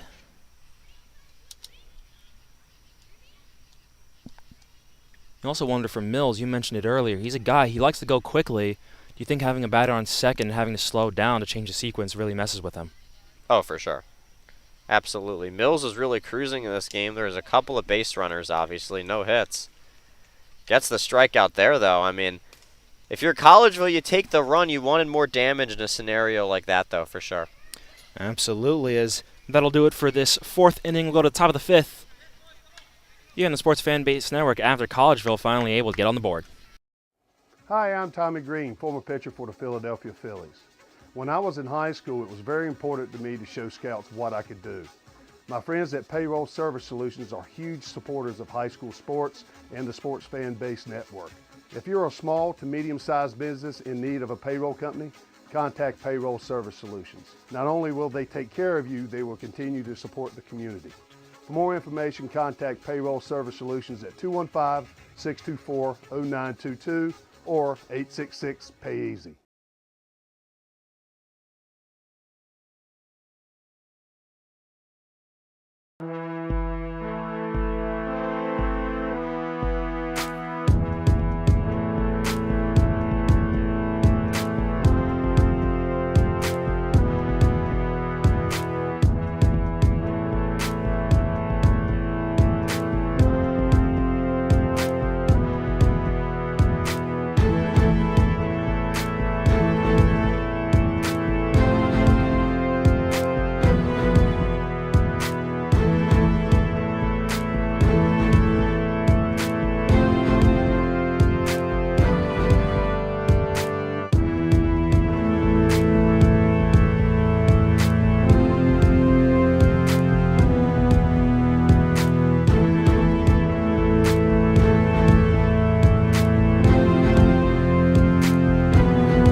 And welcome back to Tri-Valley final series between Collegeville and Lansdale. Collegeville finally able to get their first 2 hits of the game and their first run of the game, although still losing 6-1 to Lansdale. What do you hope for here if you're Collegeville from at least this half inning? If you're Collegeville, and again, it's a surprise to me that you see Lodwick coming back out, but you hope for a clean inning from him, and you hate to use the term as that one's hit in the center. Yeah, line drive there by, I believe that is Mills, who just gave up a couple of runs and now able to light it in himself. Look at the replay right here. Lodwick struggled all day with the fastball and its command. That one center cut again and able to be driven into center for a base hit. And that just confirms that as Mills, we get a courtesy runner for him. Or maybe not, as we're getting a conversation between the umpires. It seems Collegeville is also protesting. I thought in a final series a courtesy runner would seem standard here for a pitcher and catcher, but I guess maybe not. Umpires talking this over, and look at it from the perspective of Lodwick. He's obviously not gotten his way today, and more time for him just standing on the mound, having to walk around. And with the umpires gathering right near the mound, it's not even like he could throw warm-up pitches right now. I don't know if that's what he wants to do in this moment, but in the greater scheme of things, obviously, if you're Collegeville here, I think you want to get Lodwick through the inning, because maybe the thinking right now is maybe it's not super likely we win this one. We're going to keep our high leverage arms out of the question, barring a huge offensive turnaround. So get some length out of him at least. Right, and mentioned it before, they went to a 5-game series, so I had to use all of their pitchers. Lansdale did not, so they've always been behind in terms of sort of the readiness of the arms and some durability here. So I imagine even in a lost game, they're going to think, all right, let's eat some innings, use 2 guys tonight maybe, and then we have as many guys as possible tomorrow. And it seems as though the umpires, they're talking to the Lansdale coach, so maybe they are saying no courtesy runner. And Ludwig is going to be able to have some warm-up pitches. What do you think? I imagine, again, same mindset here, you would have a courtesy runner for pitchers at this point in the league. Yeah, you saw before with Mills not running it out to first base, and you would think that's a move to avoid injury, and he ended up lucking out anyway, as really two mishaps on the play, one fielding by Lancelotti, and then also not a perfect throw to first base, wasn't able to be dug out. So you look at that, you say, yeah, it seems pretty reasonable that you'd have that allowed. Now, we didn't hear from here what the discussion was specifically about. We're just presuming that's what it was, as now the umpires gathering sort of down the first base line.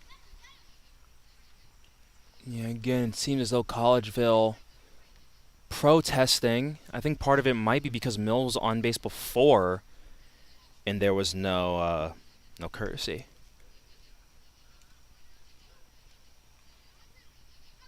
So while this is happening, we'll break here. We'll come right back once this discussion is over, and we'll make sure to get you a ruling.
And welcome back here, and here's what we believe happens, and maybe we'll be able to talk to the coach of Lansdale some point after this inning. So Mills, at least our belief was getting a courtesy runner. Yes.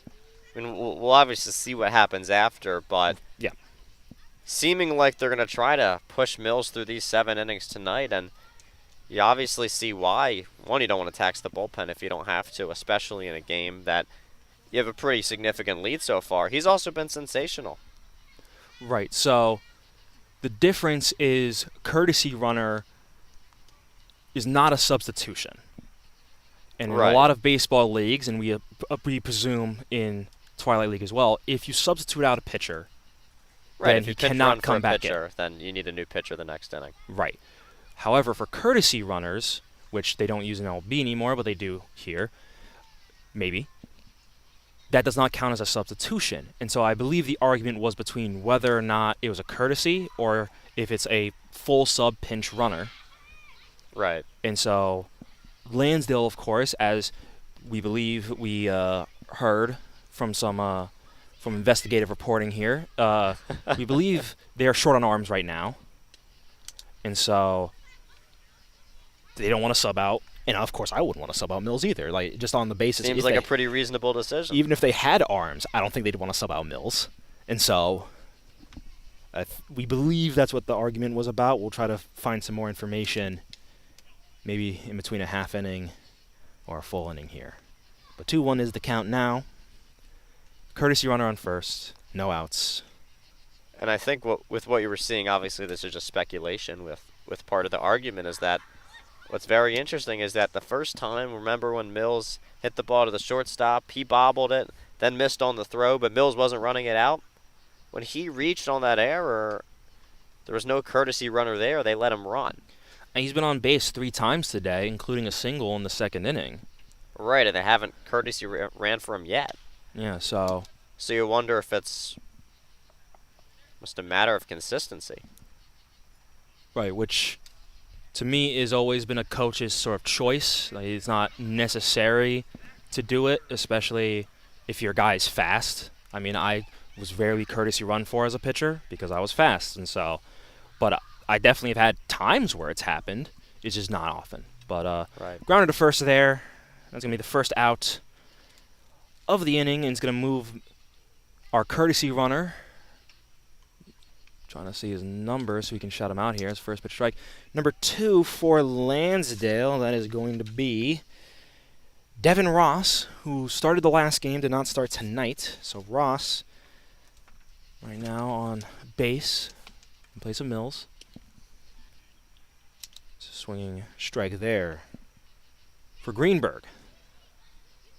Again, not a ton of swing and miss for Lodwick tonight, who they're really asking to eat it at this point. Gave up 6 runs and pitching in the 5th inning. Things obviously haven't gone his way, but as a line drive going to be called fair, hit by Greenberg. That's going to be a stand-up double and another RBI today. Both for him and, of course, for the Lansdale Tigers, taking our score to 7-1. Yeah, not hit super hard, but it was sort of looped over the head of the third baseman, Jensen, as you see the replay here. Hugs the line, and obviously nothing Jensen can do about it. Once again, as you said, extending the lead. 7-1 game. Now Zinsmeister up, one of the 2 guys on Collegeville, for Lansdale, who have not really been on base yet. So, hoping he can. By my count, 0 for 3 so far. And that is the same thing I have, although all in different spots of the field. It's now a grounder to third base side, barehanded, thrown over, and it is going to be an out. So again, make it an 0 for 4. Nice backhand play there by Kobe Jensen. Clark. Or Jensen, you're right. Yeah, hard hit ball to Jensen, a good play by him, though. Not a ton on the throw, but able to be corralled by Clark over at first. And now Tice up to bat, who has been on base every time he's gone up. So Bit of a dichotomy there between your 1 and 2 batters. Absolutely. Lansdale. And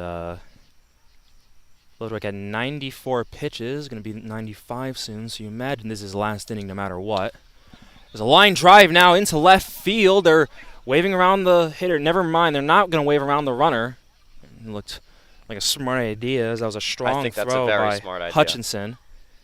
So now runners on first and third, and that extends the on-base streak for Tice to 4. If you look at the replay here, damage once again on the fastball. Your Collegeville, you're lucky it was hit to Hutchison, the left fielder, so no damage directly able to be done there. And again, you said it before, I think objectively it's a pretty smart decision to hold the runner there. At the end of the day, Lodwick has struggled.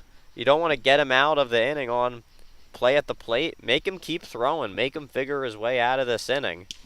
You know you're able to get damage done on the fastball, and it's not like you need more runs here. Obviously, you want to score more, but debatably, you could have more of an impact on this series by tiring out this starter.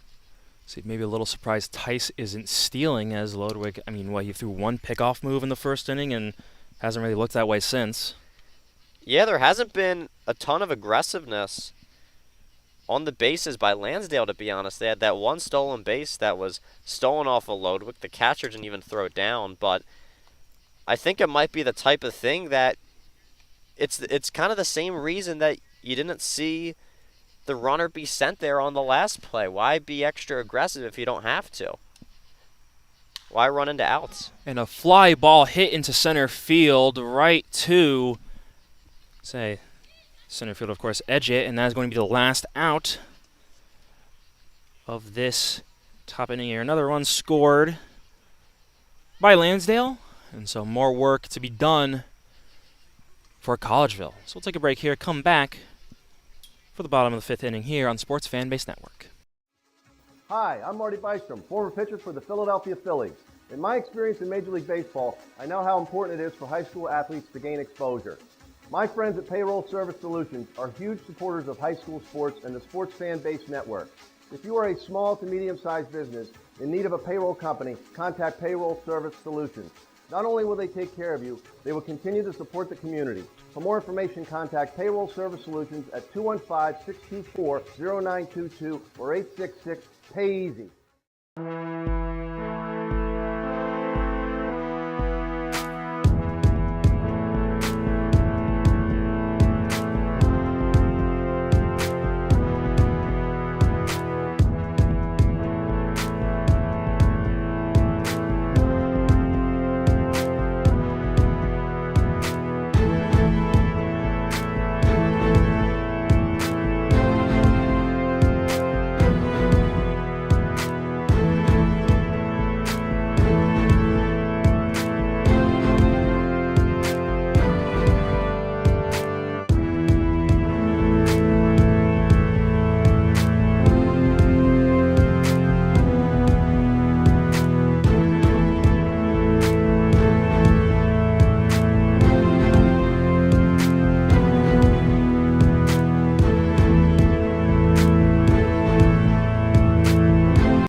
Welcome back to the bottom of the fifth here. 7-1 game, Lansdale leading, looking to take revenge after the first game, make this an even series. As Mills is pitching again, so it seems as though we are correct in our assumption of the courtesy versus substitution, and keep him going out there. Yeah, no way Mills isn't back if that's not a courtesy runner, so once again our suspicions confirmed, and once again Mills has been super sharp tonight. He's been economical, that's been the main thing, but also has been able to rely on the fastball super heavily, throwing it about 60 to 70% of the time. He's been able to draw a lot of swing and miss with it. Didn't throw one there though. I was going to say first two pitches here, both balls and both off speed. Indeed. So I think maybe, I believe this is McCouch who is hitting. I think maybe he's thinking at this point, I'm getting close to the top of the order. I got to start throwing in some different pitches more often just to keep him off guard. I would actually think it's the opposite. I think when you see a game that's maybe not close like we have right now, you start to throw the ball in the zone more. Maybe you rely even more heavily on the fastball. Throw it down the middle a little bit more just to get quicker outs. A lot of times you'll see that to kind of conserve pitch count, be even more economical. If they haven't hit so far, is that one hit off of Mills? You hope he's okay. Looks like it. So walking around, looks like he's just fine. Just an unfortunate play there, but understand it, just get quicker outs, and so maybe a little bit blocked by the third base coach for Collegeville there, but see the replay there. Ball bounces off of Mills. Really no chance for the third baseman, Evans. Would have been a really tough play, and he wasn't positioned entirely well, and that's not his fault. It was hit right to the pitcher. It's tough on those balls that deflect. Say at most, he sees it going sort of up the middle. He's going to shift to the left off the pitcher, then it's going to... Got to change direction there. Yeah, go opposite, so... It's foul ball here by Feaster, top of the order. And again, seeing some bullpen activity from Collegeville. Looks as though Chase Fisher is going to be taking the bump next after Ludwig threw 98 pitches in this game. Yeah, and you'd have to assume that's it for him. Fisher, not one of their more effective relievers during the season, an ERA nearing 6, but obviously at this point, you might not be throwing your higher leverage guys in a scenario like this. You're down 6 runs. Absolutely, 1-1 count. Pitch here. Can be called for a strike. Looking is Feaster. So what do you feel Collegeville sort of has been missing? Or is it just Mills doing so well with his pitches that's sort of stifling the offense after the night they had last night? What I'm kind of thinking is it's more of a mental thing for them as that ball's hit to short. Yeah, it looks like it's going to be a double play here, except maybe a bit of a misthrow, maybe a smart slide there by McCouch. He's going to make it only 1 out and just a fielder's choice. Yeah, if you look at the replay, it's tough to turn 2, especially when you have McCouch running this one out. Throw to first base, kind of tried to rush and it sailed a bit high. If that throw gets there more accurately, McCouch probably still safe. Do you think maybe a bit anticipatory by the second baseman where he thought there was going to be someone more at his feet? Because it looked like McCouch was actually going to stop a little bit short of the second baseman there, that being Cavanera. Cavanera. I think that Cavanera rushed the throw a little bit because he wanted to get the out. He figured, get this ball out of my hands as quick as possible. And he did that, but the throw was a little bit high. I think if that throw is on target still, even with him rushing it out, I think that he's still safe at first. All right. McCouch, that is. Well, foul ball there by Edgett. It's not the best day hitting so far. Take second one high for 1-1 count. But I think you look at the reason why Collegeville's down right now, down by 6 runs, is it's honestly kind of a mental thing. You made some errors early in the game, and Lansdale made you pay for them. Now fly ball here right to the left fielder to get the second out of this inning. But please continue. Yeah, as I was saying, I just think it's kind of tough when you get yourself down in a hole early, when you know and all your teammates know that you probably shouldn't have been down in that hole. It'd be tough to bounce back from it. And at the same time, Jason Mills has been throwing a gem. Absolutely. It's now up to Bazimi Lancelotti. Shortstop for Collegeville. 2 outs, a man on. First pitch. Hit our way. Yeah, another fly ball. Going to be out of play, I believe. Yes, it's going to be out of play. And again, the SFBN mascot looking to possibly get the ball.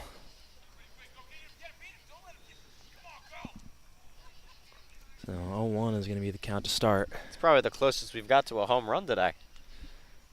I don't know. I think maybe the fly out in left center. I think that might have been. That was a deep part of of the park, though. I mean, that was certainly hit further. I just thought maybe they were close to the fence. I think where that ball landed might still have had some distance if that was fair. At least more distance to go, but certainly one of the two. So 0-2 is the count now after another foul ball. Pitch called high, can make it 1-2. I will say the last couple of innings, Collegeville, they've been taking better at bats. I think they're swinging early a little bit less. They're working the count a little bit deeper. See the shortstop kind of mouthing off to the umpire. That one was right down the middle. Our vantage point certainly looked like it. Say that certainly looked good, and I know whenever I played center field, having sort of that perspective, being able to see it exactly, I would say something. The 2-2 pitch, gonna be outside, get a 3-2 count. As I was saying earlier, drawing deep counts here, they're a little bit less aggressive, and I think that's something that if they were a little bit less aggressive early on, then maybe the result's a bit different today.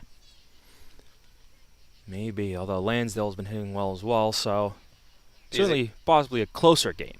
Yeah, I mean, it all starts at the first inning. Mills had 7 pitches in that first inning. That sets the tone in a really positive way. Absolutely. Lancelotti calling timeout.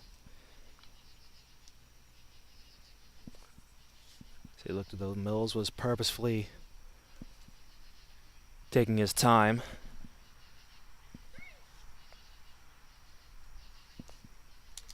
Runner goes. And a line drive into left field. It's going to be a pseudo hit and run, but only going to advance one base is Feaster. The first hit of the day for Lancelotti. A bit unlucky for Feaster, who is able to take off with the pitch since the ball was hit to left field. Saw Feaster kind of slow down as he was rounding second base, knowing better than to test his luck and try for third. So it's funny, with this play and also with the single we saw at the top of the inning for Lansdale, where runner stopped on third, and we both agreed wisely, do you think if the ball is hit, funny enough, softer, but still able to go through, that actually give him a better shot to make it to the next base? Here, absolutely, though I think there's very little circumstance in which you're aggressive right here if you're Collegeville. Obviously, Lansdale, I think in their scenario, they don't want to make outs at bases because they wanted to make Lodwick throw. Right. That was really the case simply. But I think here, if you're Collegeville, you need runs, and to have that, you need base runners. I think that you just can't be making outs at bases, especially in a 2-out scenario. Absolutely. 1-1 is the count as Clark, now up to bat, who walked and grounded out to first in his first 2. Now grounder up the middle, not going to be caught by the second baseman, so runner on second is going to turn to home, and it's going to be first and third for Lancelotti. So that is going to be the second run of the day for Collegeville. As we get up to the 80 range in pitch count for Mills. See, baseball is a funny sport. That one not hit hard by Clark at all, just got it up the middle. But because it's all about the location in baseball, Lancelotti able to get to third base standing up. See, on the last ball was hit on a rope, and it was not only was it hit on a rope, Feaster got a head start on it, but he was unable to get to third because the ball was hit to left field. A soft hit ball, perfectly placed by Clark, and now they got something going. I could say also personally as an outfielder, some of those balls that are really hit hard, they bounce more on the ground, and so it makes it a little bit easier. You don't have to bend as far to field it in rhythm, and so it can make it easier for the throw. But yeah, definitely a funny coincidence there. As we got to talk about, would a softer hit make it easier? And certainly with center fielder for Lansdale, Zinsmeister, I mean, he's pretty far back, at least right now he is. And so maybe he wouldn't have had a shot either way of getting Lancelotti. But now up is Jensen, who hits a fly ball center field. Zinsmeister running in. It's going to be called off actually by the left fielder for the last out of the inning. That's Bruno. Sometimes the best pitch you see is the first pitch. Might have been there, but unlucky. ending the rally for Collegeville. Looked promising, but they only got one. So that's going to be the 5th inning. Take a break here, come back, and maybe see New a new pitcher. Although it looks like Lodwick is walking out, so maybe not. But we'll take a break here, come back for the top of the 6th on Sports Fan Base Network. Hi, I'm Tommy Green, former pitcher for the Philadelphia Phillies. When I was in high school, it was very important to me to show scouts what I could do. My friends at Payroll Service Solutions are huge supporters of high school sports and the Sports Fan Base Network. If you're a small to medium-sized business in need of a payroll company, contact Payroll Service Solutions. Not only will they take care of you, they will continue to support the community. For more information, contact Payroll Service Solutions at 215-624-0922 or 866-PAY-EASY.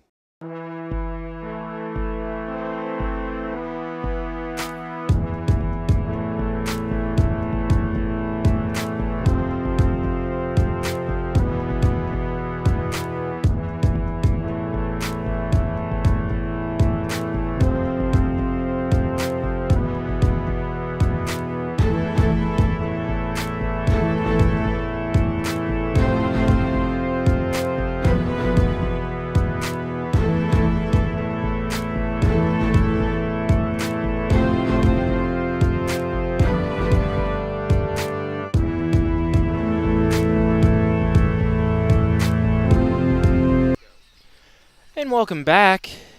And it appears we were wrong in our assumption here. We thought Lodwick would be out after this inning. Instead, he seems to be going up again. What do you think is the idea here for Collegeville? Well, first of all, before I answer your question, I just want to let you know I'm not dodging it. I was wrong twice in a row. I thought he would be done after 2 innings in a row.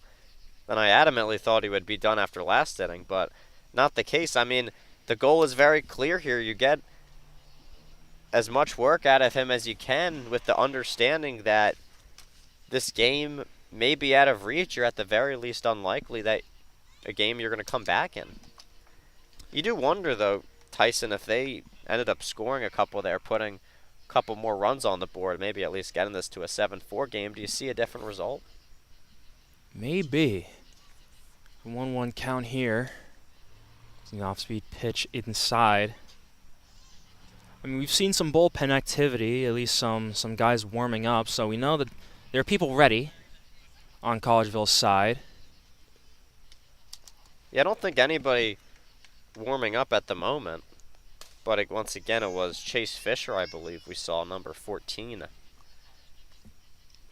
for Collegeville warming up. 2-2 is the count. Pitch here. Swing and a miss by Bruno.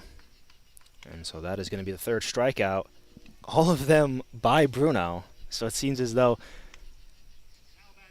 Ludwig just has his number. Yeah, it has not been Bruno's night, and I will say, wedge between there, Bruno had a flyout. Ball hit pretty well. Other than that, strikeout, strikeout, strikeout. As you said, he's been the only one. Now, of course, up is Evans. And, of course, with those pitches, Ludwig's now is at 103 on the night. It's a lot of pitches. Second ball inside here, so 2-0. And you imagine, even with a Game 5, this going to Monday of next week, you imagine Ludwig would not be available. Monday, you certainly don't rule it out with the weekend, but before then, I think you probably could. And the foul ball hit basically right next to us. You know, if this were a different level of game, I might have asked for that to be a souvenir. But baseballs are expensive, so I don't want to hit the purse strings of Lansdale, or I guess Collegeville. I guess they're probably both contributing. Sorry to break your bubble too, Tyson, but if we get a foul ball over here, probably not super likely we're getting one with the tent we're under. No, as we get a deep drive into left center, and that's just going to hit the top of the fence. Feeling it is Edgett, and that is going to be a stand-up double for Evans and an audible groan by, I think, the Lansdale side here, as I think everyone, and including Edgett, And Hutchinson thought it was gone.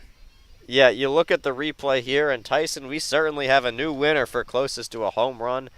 That one hit off the top of the fence. Very close to going out. Say, I don't think you can really get closer. He's not much closer. As now coming up is Pollock, who's done well so far this game. First pitch, high and outside for ball 1.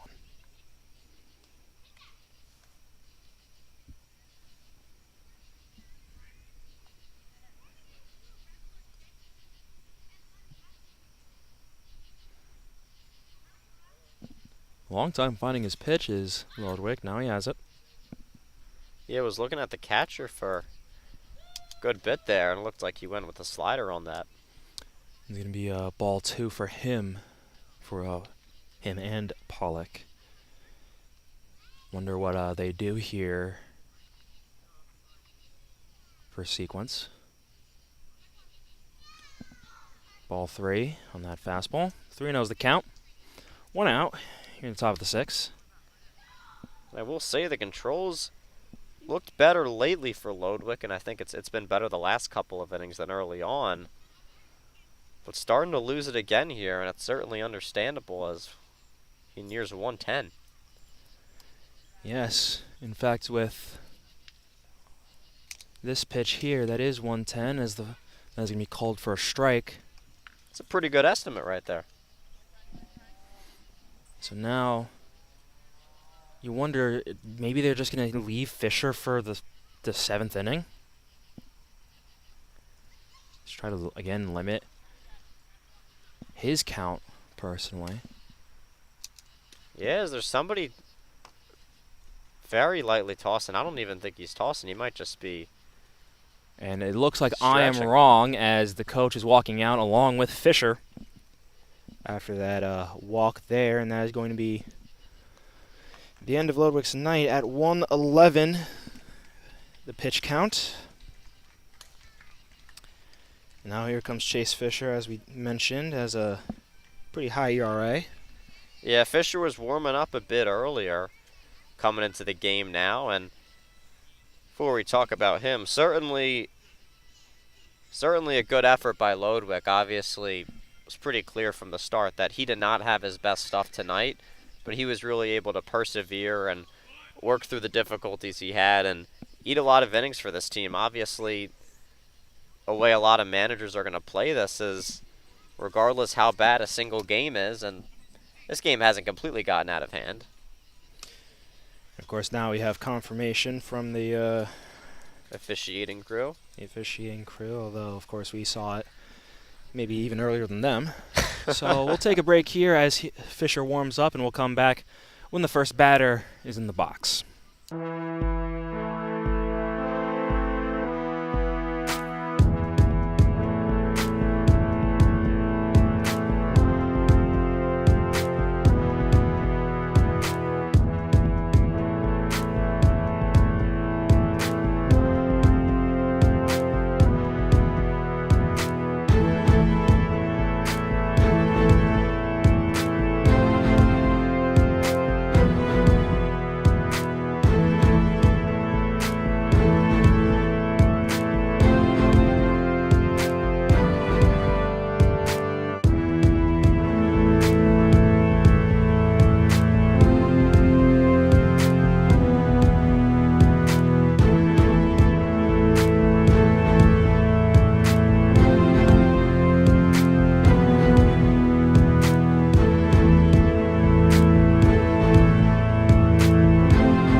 welcome back.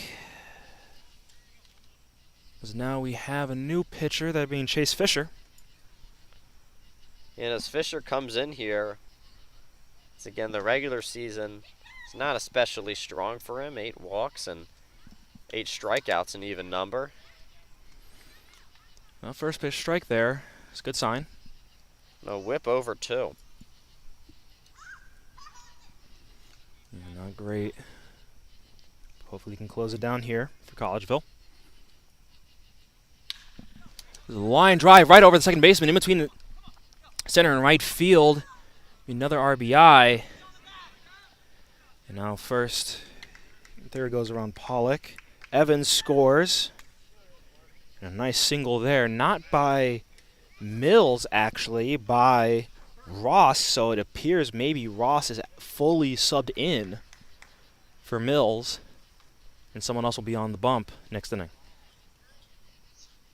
It was a good effort by the second baseman there. I believe Luzens to make the catch as we take a look at the replay, but over his head there was no chance he was getting to that one.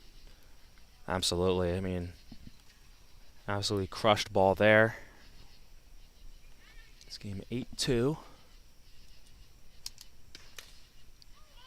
Again, first pitch strike and more bullpen activity for Collegeville.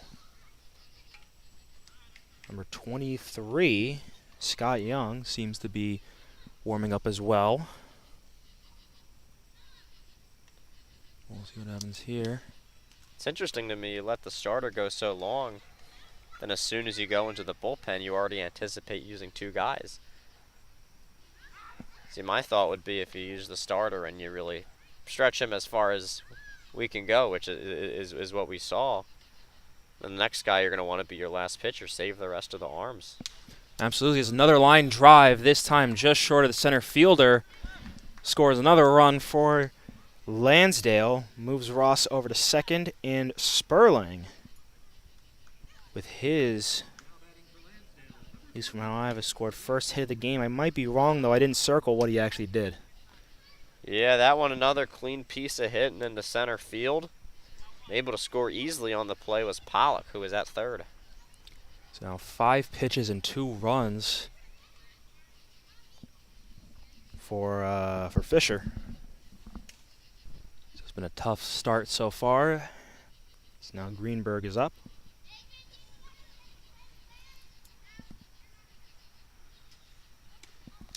First pitch high for ball 1.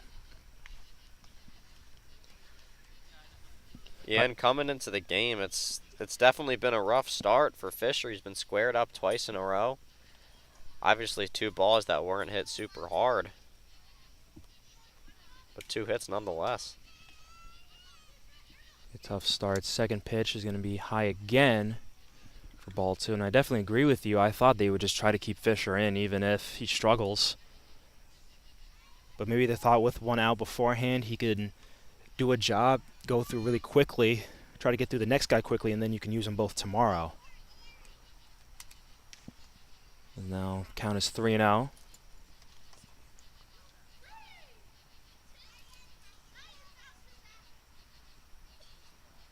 Yeah, and it can start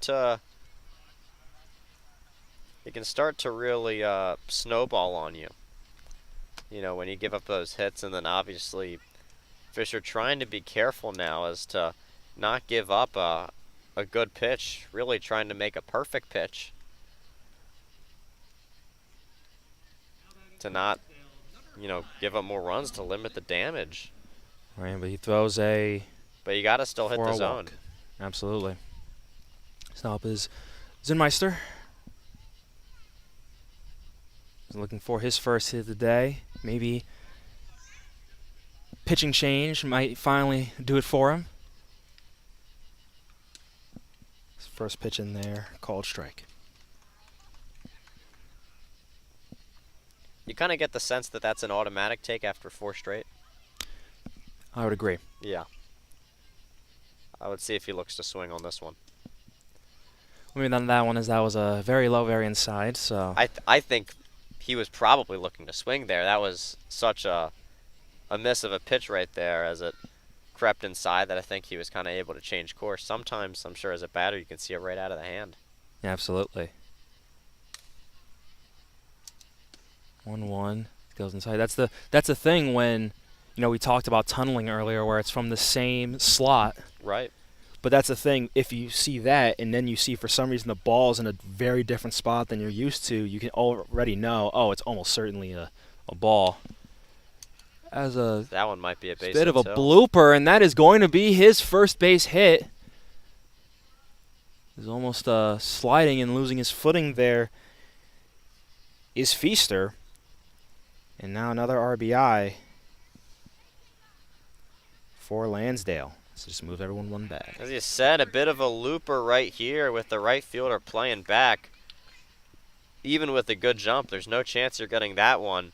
And I would say a smart decision by the Lansdale third base coach to hold Sperling at third. Absolutely. Now Tice comes up to bat. 2 doubles so far and a single. So you imagine he can bring in more runs.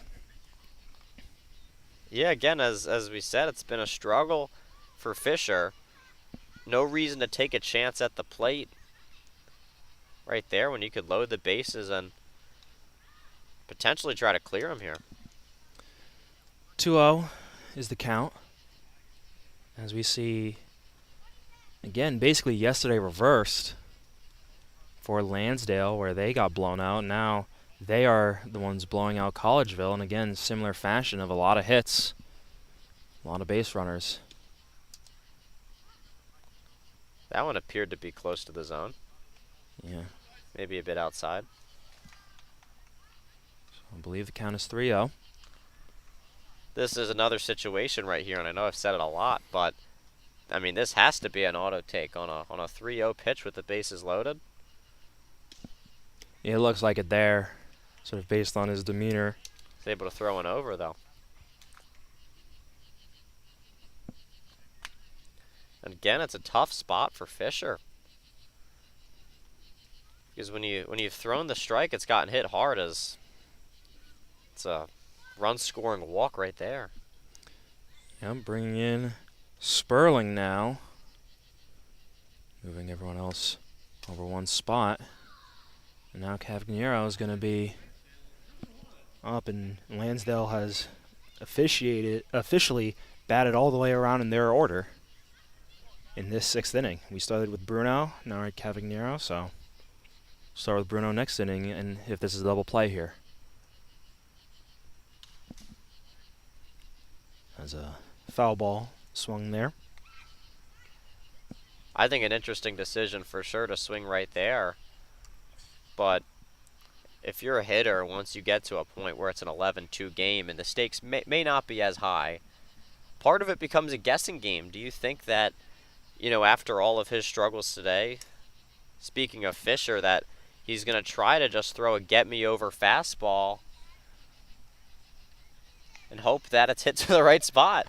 Well, that's the thing. So, Tyson Cavagnero did not play last night. So maybe they're just trying to take what they can get when it comes to at-bats. Tice, 2 doubles and a single. Cavagnero only 1 single out the other 2 times, so maybe Tice, hitting well already, was able to stay patient, whereas Cavagnero still maybe wants his own piece of the pie. He's going to pop out here, going to be caught by the shortstop. Tagging up from third is the catcher, and ball got away. Ball gets away, so it's going to advance every other runner, and another run scored for Lansdale. I guess that counts as a sacrifice fly? Absolutely it does. So it's a little bit of a, call it what you want, a fly out or a pop out. It was caught by the shortstop, a nice play. He had to range really far out there to catch that ball.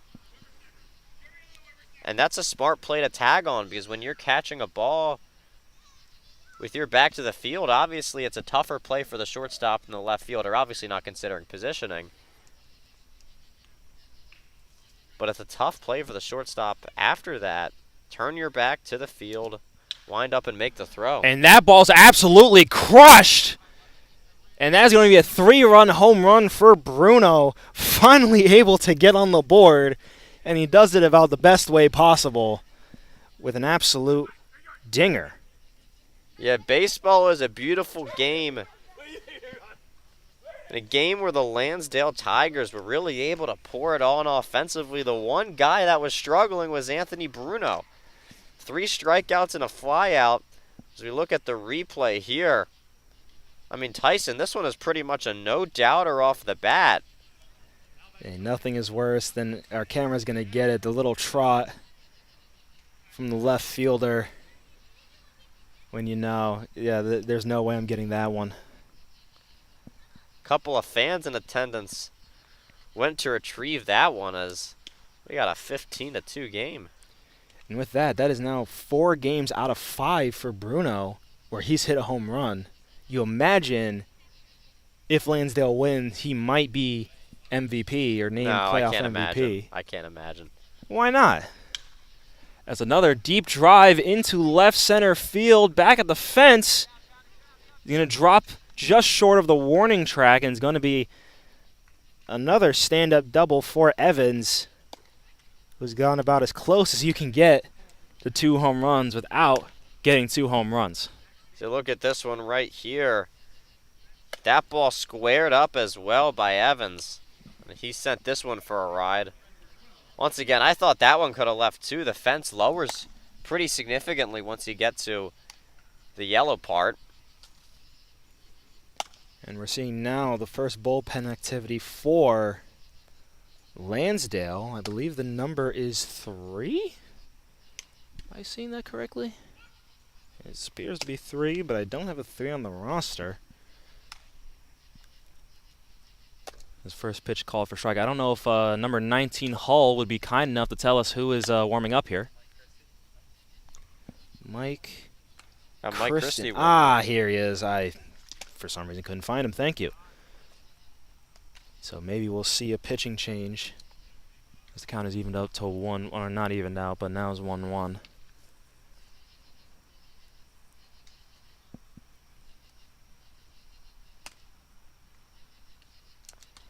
And now a passed ball, no movement by Evans. A little surprised there. I know you're up by a lot, but usually on a passed ball, you still jog over to the next bag.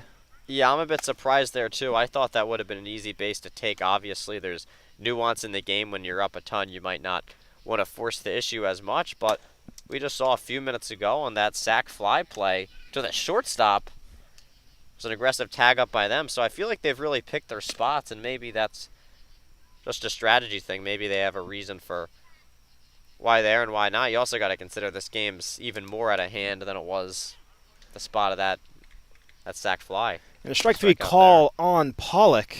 Strikes out looking. That's going to end this 6th inning, or the top of the 6th, excuse me. We'll go down to Collegeville to hit.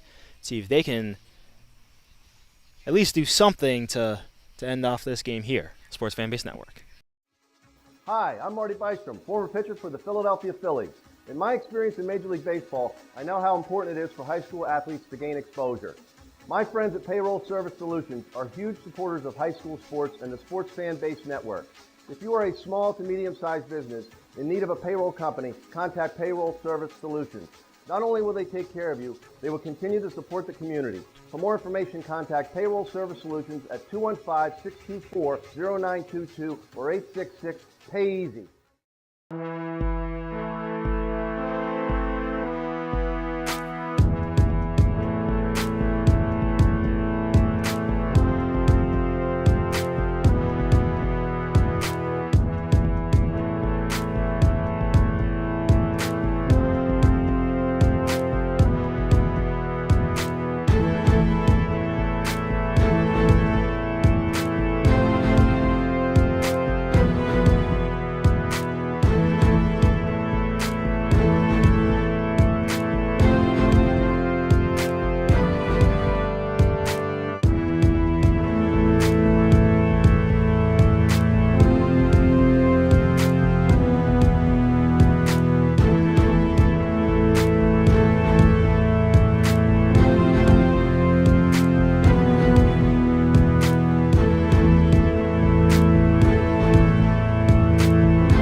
And welcome back, as now we see a new pitcher for the Perky-Omen, not the Perky-Omen League, my goodness, for Lansdale, well, I guess for the Perky-Omen League too, but for Lansdale, as we have Mike Christian. Yeah, the call to the bullpen for Christian, not oft used during the regular season, only one appearance by him, and it was more of a long relief scenario too. He went 3 innings, 3 earned runs. But at this point, as I think you would agree, very low leverage, just trying to put a close to this one, up 13. His check swing fouled off by Hutchinson. I'd imagine you get the final 2 innings here. Now line drive into left center field. He's going to make an easy stand-up double. Actually, throw got there pretty close. Good toss there by Zinmeister, but yeah, Hutchinson. A nice, easy stand-up double. Look at the replay, and Hutchinson ready to greet Christian as he sends that one, as you said, into left center field. It's interesting, Hutchinson not exactly hustling into second base for what you call a stand-up double. Throw is pretty quick to get over. But still able to get there nonetheless. Base runner on board for the Zins. Takes first pitch for a strike.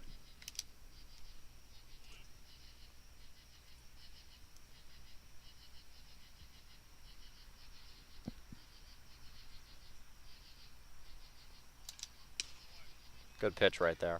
So great. I imagine that was a curveball. Don't know what else is really that slow usually and drops like that. So great off speed there by Christian. Wow. And another one absolutely gets Lazins, and that is going to be the first strikeout for Christian today. And a great pitch by him. He went further outside than the last one, and he got him to go fishing. He got Christian to go fishing. I think that's probably the most dominant pitching sequence we've seen today. Absolutely. I mean, just 1, 2, 3 right there, and 2 curves in a row that Luzins had no business hitting as we get another line drive, this time right to the shortstop. That was calling a close Hutchinson play at second safe. base. I thought he was out for sure on that double play. Can we get the replay on that? The non-double play. I thought that was. Look at the replay here. Ball was hit hard and it was lined to the shortstop. And a quick throw, realizing the runner was off base. That being Jensen, I believe. Hutchinson. Hutchinson. As now McCouch goes up. Yeah, I thought sort of how Collegeville won their semifinals matchup. I thought Hutchinson was going to get doubled up there. But I guess not. Yeah, and you can certainly understand it from his perspective. The ball was hit hard. Just hit to the wrong spot. Now with foul ball makes 0-2 the count. It is very tough as a base runner to just stop and freeze, especially like you said, hard hit ball. You just assume, oh, it's got to go through. Right. But I mean, again, that's baseball. It can go right to a batter, right to a fielder, and that's why you just have to freeze and wait for it. Curveball there gets to the shortstop, who makes a throw off the back foot and somehow gets there first. What an amazing play there by Tice. Look at the replay. The ball was hit hard to Tice, who had to field it deep in the hole. And what a play by Tice to bounce this one off the grass perfectly. And I thought, especially with Sperling not stretching out too much, I didn't think there'd be enough room. But I didn't think they'd have enough time to make that play. Very surprising there in a 10-pitch inning by Christian. Very good. So we'll take a break here as we get Scott, number 23, to close this game for Collegeville. Hi, I'm Tommy Green, former pitcher for the Philadelphia Phillies.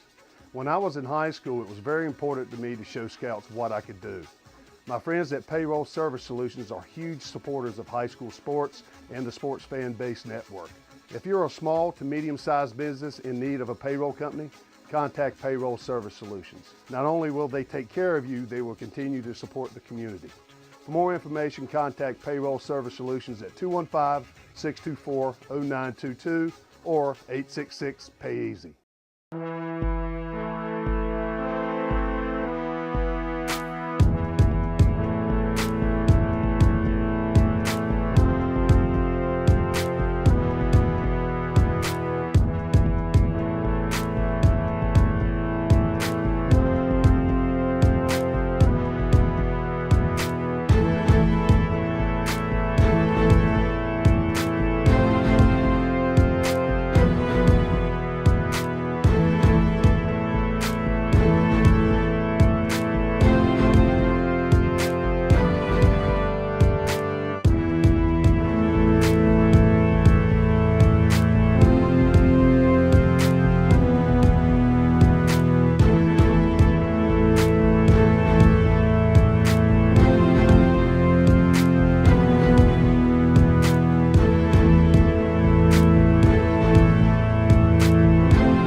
Welcome back here as top of the 7th. We find a new pitcher, that being Scott Young, who we've had trouble finding on the website, but it looks like Ethan here has found him. What do you got for us? Scott Young, it's his first appearance as a pitcher during this season, coming in the finals. Obviously, as we've said, that ball's hit out of play foul. But as we've said a lot tonight, a lot of low leverage appearances, and it will certainly be one for Young here. He's making his first. Curveball there, going to make the count 2-1.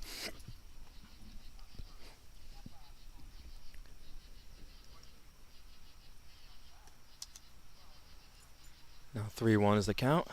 I'm sure the spot here for Young is save the bullpen for the next couple of games. Almost certainly at this point. A line drive right to the left fielder, hit by Ross. So it's going to get the first out for Young. But obviously the games haven't been super competitive, both yesterday as well as today, but almost certainly going to have us a competitive series score, which makes it that much more important to have your best pitchers healthy. And now hitting is Austin Dahl, who is one of the relievers for Lansdale. He's hitting in the place of Sperling. Why not take him off his feet? Absolutely. Foul ball. Yeah, right in there. My only worry is, you're playing with wood bats. Yeah. Don't really want to hurt the hands of one of your relievers, even though not serious damage, but something, certainly it can give a soreness that he'll feel the rest of the week. Is he wearing batting gloves? No, he's not. It doesn't look like. No batting gloves. I don't even know if there's pine tar in there. He is... Well, I can tell you, it doesn't look like he's concerned about the hands if he's going old school out there. I like it. Well, I mean, for him, we don't even know if he has batting gloves. I mean, if he's a pitcher... He could borrow teammates. I would think so, too. Some guys are very particular.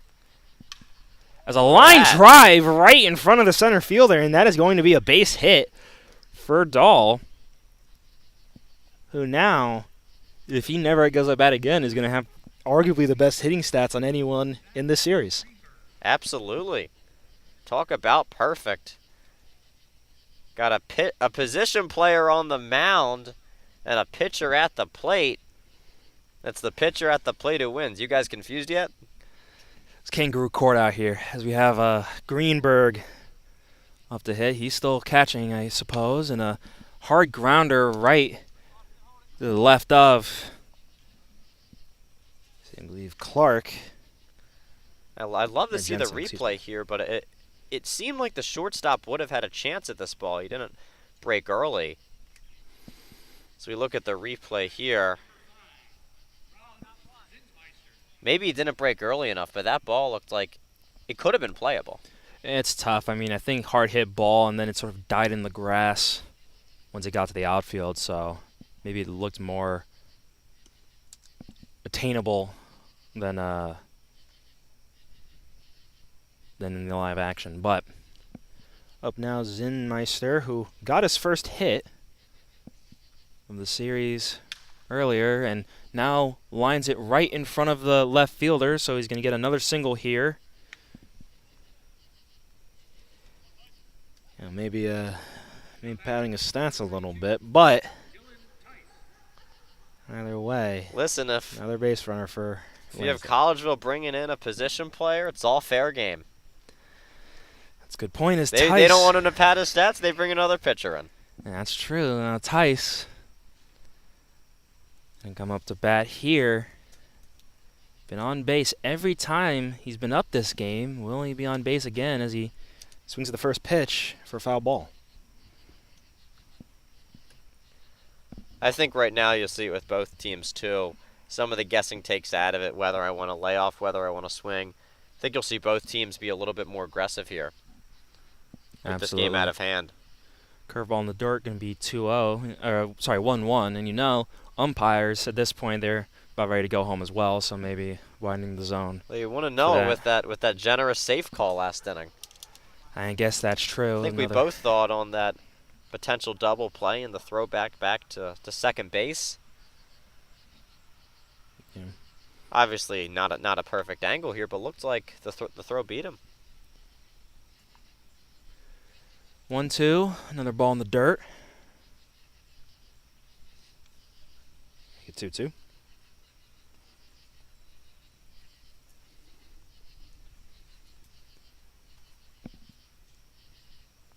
And contradictory to what I said before, it's been a pretty patient at-bat. Maybe not a couple of super hard takes, but able to lay off a couple of balls in the dirt in the third. Make it full count here.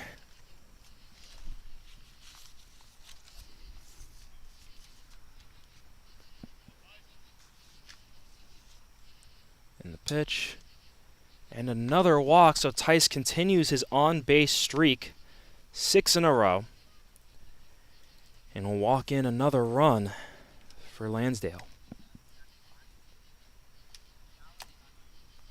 Yeah, at this point,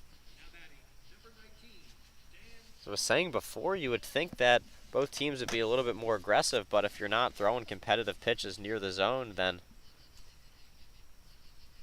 really give Lansdale no choice but to take. And now a grounder to the first baseman with another substitution there, that being Dan Hull, who of course scores another run, but he's going to ground out himself. Make it 2 outs. Anthony Bruno comes up to bat, however. 3 Ks, a flyout, and a home run. Think he has another one in him? Oh, I think so. I mean, again, he's hit a home run in 4 out of 5 playoff games. No reason he couldn't do it again if he gets a pitch to hit. Certainly should be in swing mode if he sees anything he likes, and maybe the velocity of Young not what you would see from some of the other pitchers. Maybe. As a deep drive into right center field, going to be just the right of the center fielder who's going to field it. And it's going to be another stand-up double for Bruno. Let's make this a 19-2 ball game here. The replay here, I said he'd be ready to swing. That is Anthony Bruno, and he was. Not a home run, but able to line it the other way to right center. Played another 2. And now Evans up to bat again. First pitch strike there on a off-speed pitch. Thought maybe there'd be some more substitutions for Lansdale, but it appears maybe their roster's a bit thin right now. Another fly out deep to left field. Go back to the fence, and it is gone. So a deep drive and a home run by Evans, which actually now puts him... Oh, excuse me, no, he had 2 doubles earlier. I thought he was 1 away from the cycle. Yeah, at this rate, a cycle not unlikely. Lansdale, especially in the late innings, has really continued to pour it on. Absolutely. If you look at the replay here, Young tried to go to the off-speed. If you just look at the swing right there by Evans, looked like he was trying to fight it off. Wasn't necessarily a home run swing. But Evans with the home run power. That's why I thought for Bruno, not necessarily you need the velocity, you just need a good enough connection in the launch angle, and certainly for a guy that's hit so many home runs, you assume he has that. Now a ball in between center and left is going to be caught by Edgett, and that is going to end the inning as Lansdale hits around again. So now we'll go bottom of the 7th. Collegeville will get their last time up, and we'll see. I would assume the end of this game. Yeah, 19-run comeback. Lansdale deserves to lose. Then I'll say that. But we'll take a break here. Come back right after this. Hi, I'm Marty Bystrom, former pitcher for the Philadelphia Phillies. In my experience in Major League Baseball, I know how important it is for high school athletes to gain exposure. My friends at Payroll Service Solutions are huge supporters of high school sports and the Sports Fan Base Network. If you are a small to medium-sized business in need of a payroll company, contact Payroll Service Solutions. Not only will they take care of you, they will continue to support the community. For more information, contact Payroll Service Solutions at 215-624-0922 or 866-PAY-EASY.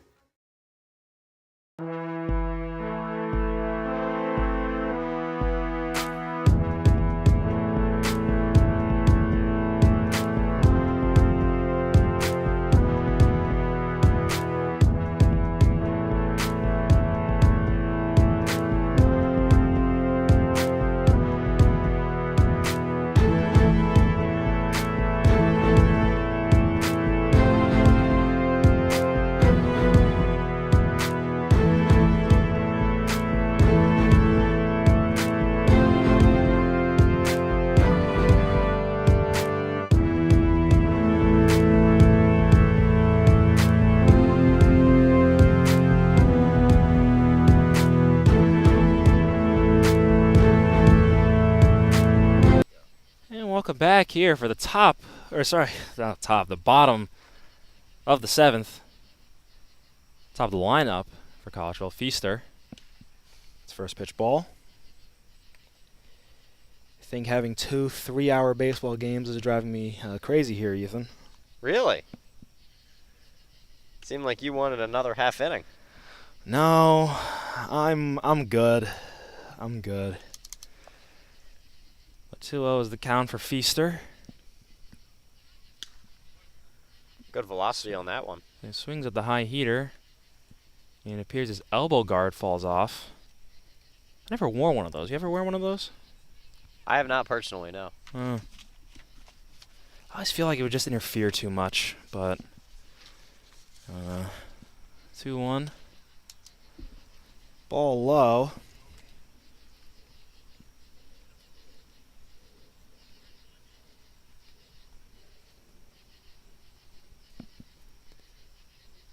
And the pitch here. Wow. Deep drive into left field, and that is gone. So a home run for Feaster. And maybe, ending strong for Collegeville. We mentioned it earlier during the regular season. Feaster tying the team lead for homers with 3 of them. This ball hit hard. Hit it to one of the deepest parts of the park. And now Benny Wilson pinch hitting for Austin Edgett. Wilson, the other pitcher who hits in this matchup here, as it takes for ball 1.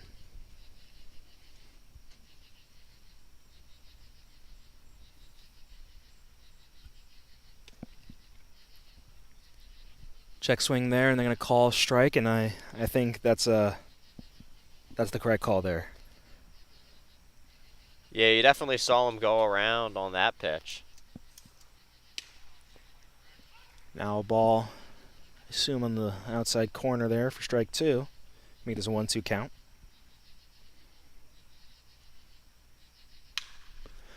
And now, grounder to the shortstop. Tice able to field it, and a good throw.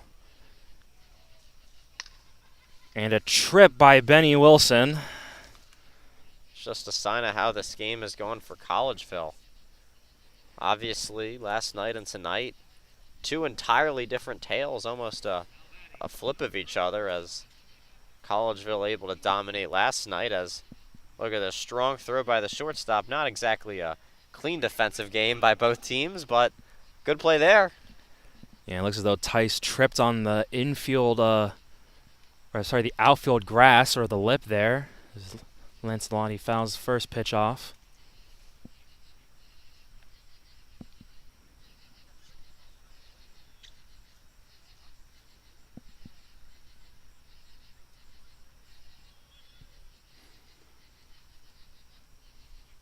So if you're Collegeville, what do you try to do to sort of change from what you did today and try to come back stronger tomorrow?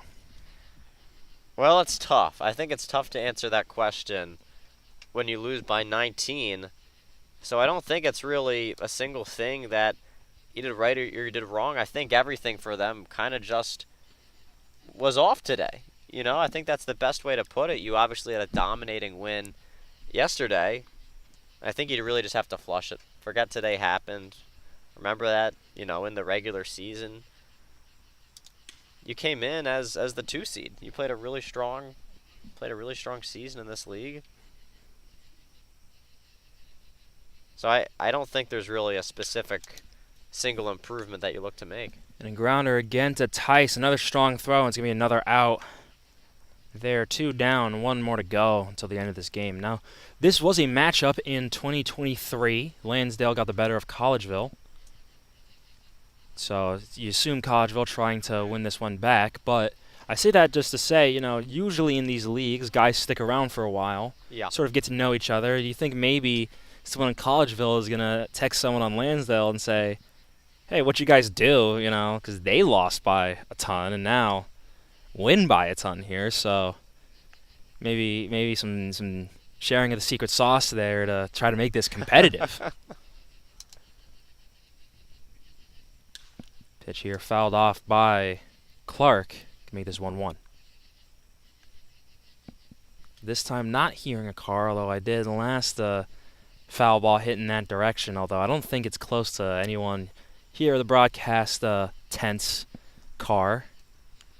Obviously got a lot of netting up along the first base line as it's featured on that pitch to protect against something like that. This thing, netting, it just never works, I feel, because the thing is Whenever everyone's you going to put hit. the netting up, it gets hit higher than the netting. Well, that's the thing. Everyone, Yeah. you know, strong enough. High scores is 1-2. Pitch here, pop up to second base. And that's going to be caught. And that's going to be end of the game here. Caught by Cavagnaro. What I was going to say was in high school we did the same thing along the left field line because our tennis courts were along left field. Yeah. Never worked. Never worked. But that is going to do it for this Perky Valley Twilight League finals game, eating up the series to 1-1 Lansdale, 21-3. Just an absolutely dominant win today by Lansdale. They were firing on all cylinders, and I think early on what really caused them to cruise in this one is they were able to break the spirit of Collegeville. See, Kieran Ludwig pitching for Collegeville, not super accurate today, but there is a couple of spaces where I felt, in my opinion, that his defense let him down. And I think early on, Lansdale kind of able to set the tone, and they were able to kind of ride out a win from there. All right, and that's going to do it for us. Thanks, of course, to our producer and our camera people for a great show tonight, and we'll see you tomorrow night for Game 3 of this series, brought to you by Sports Fanbase Network.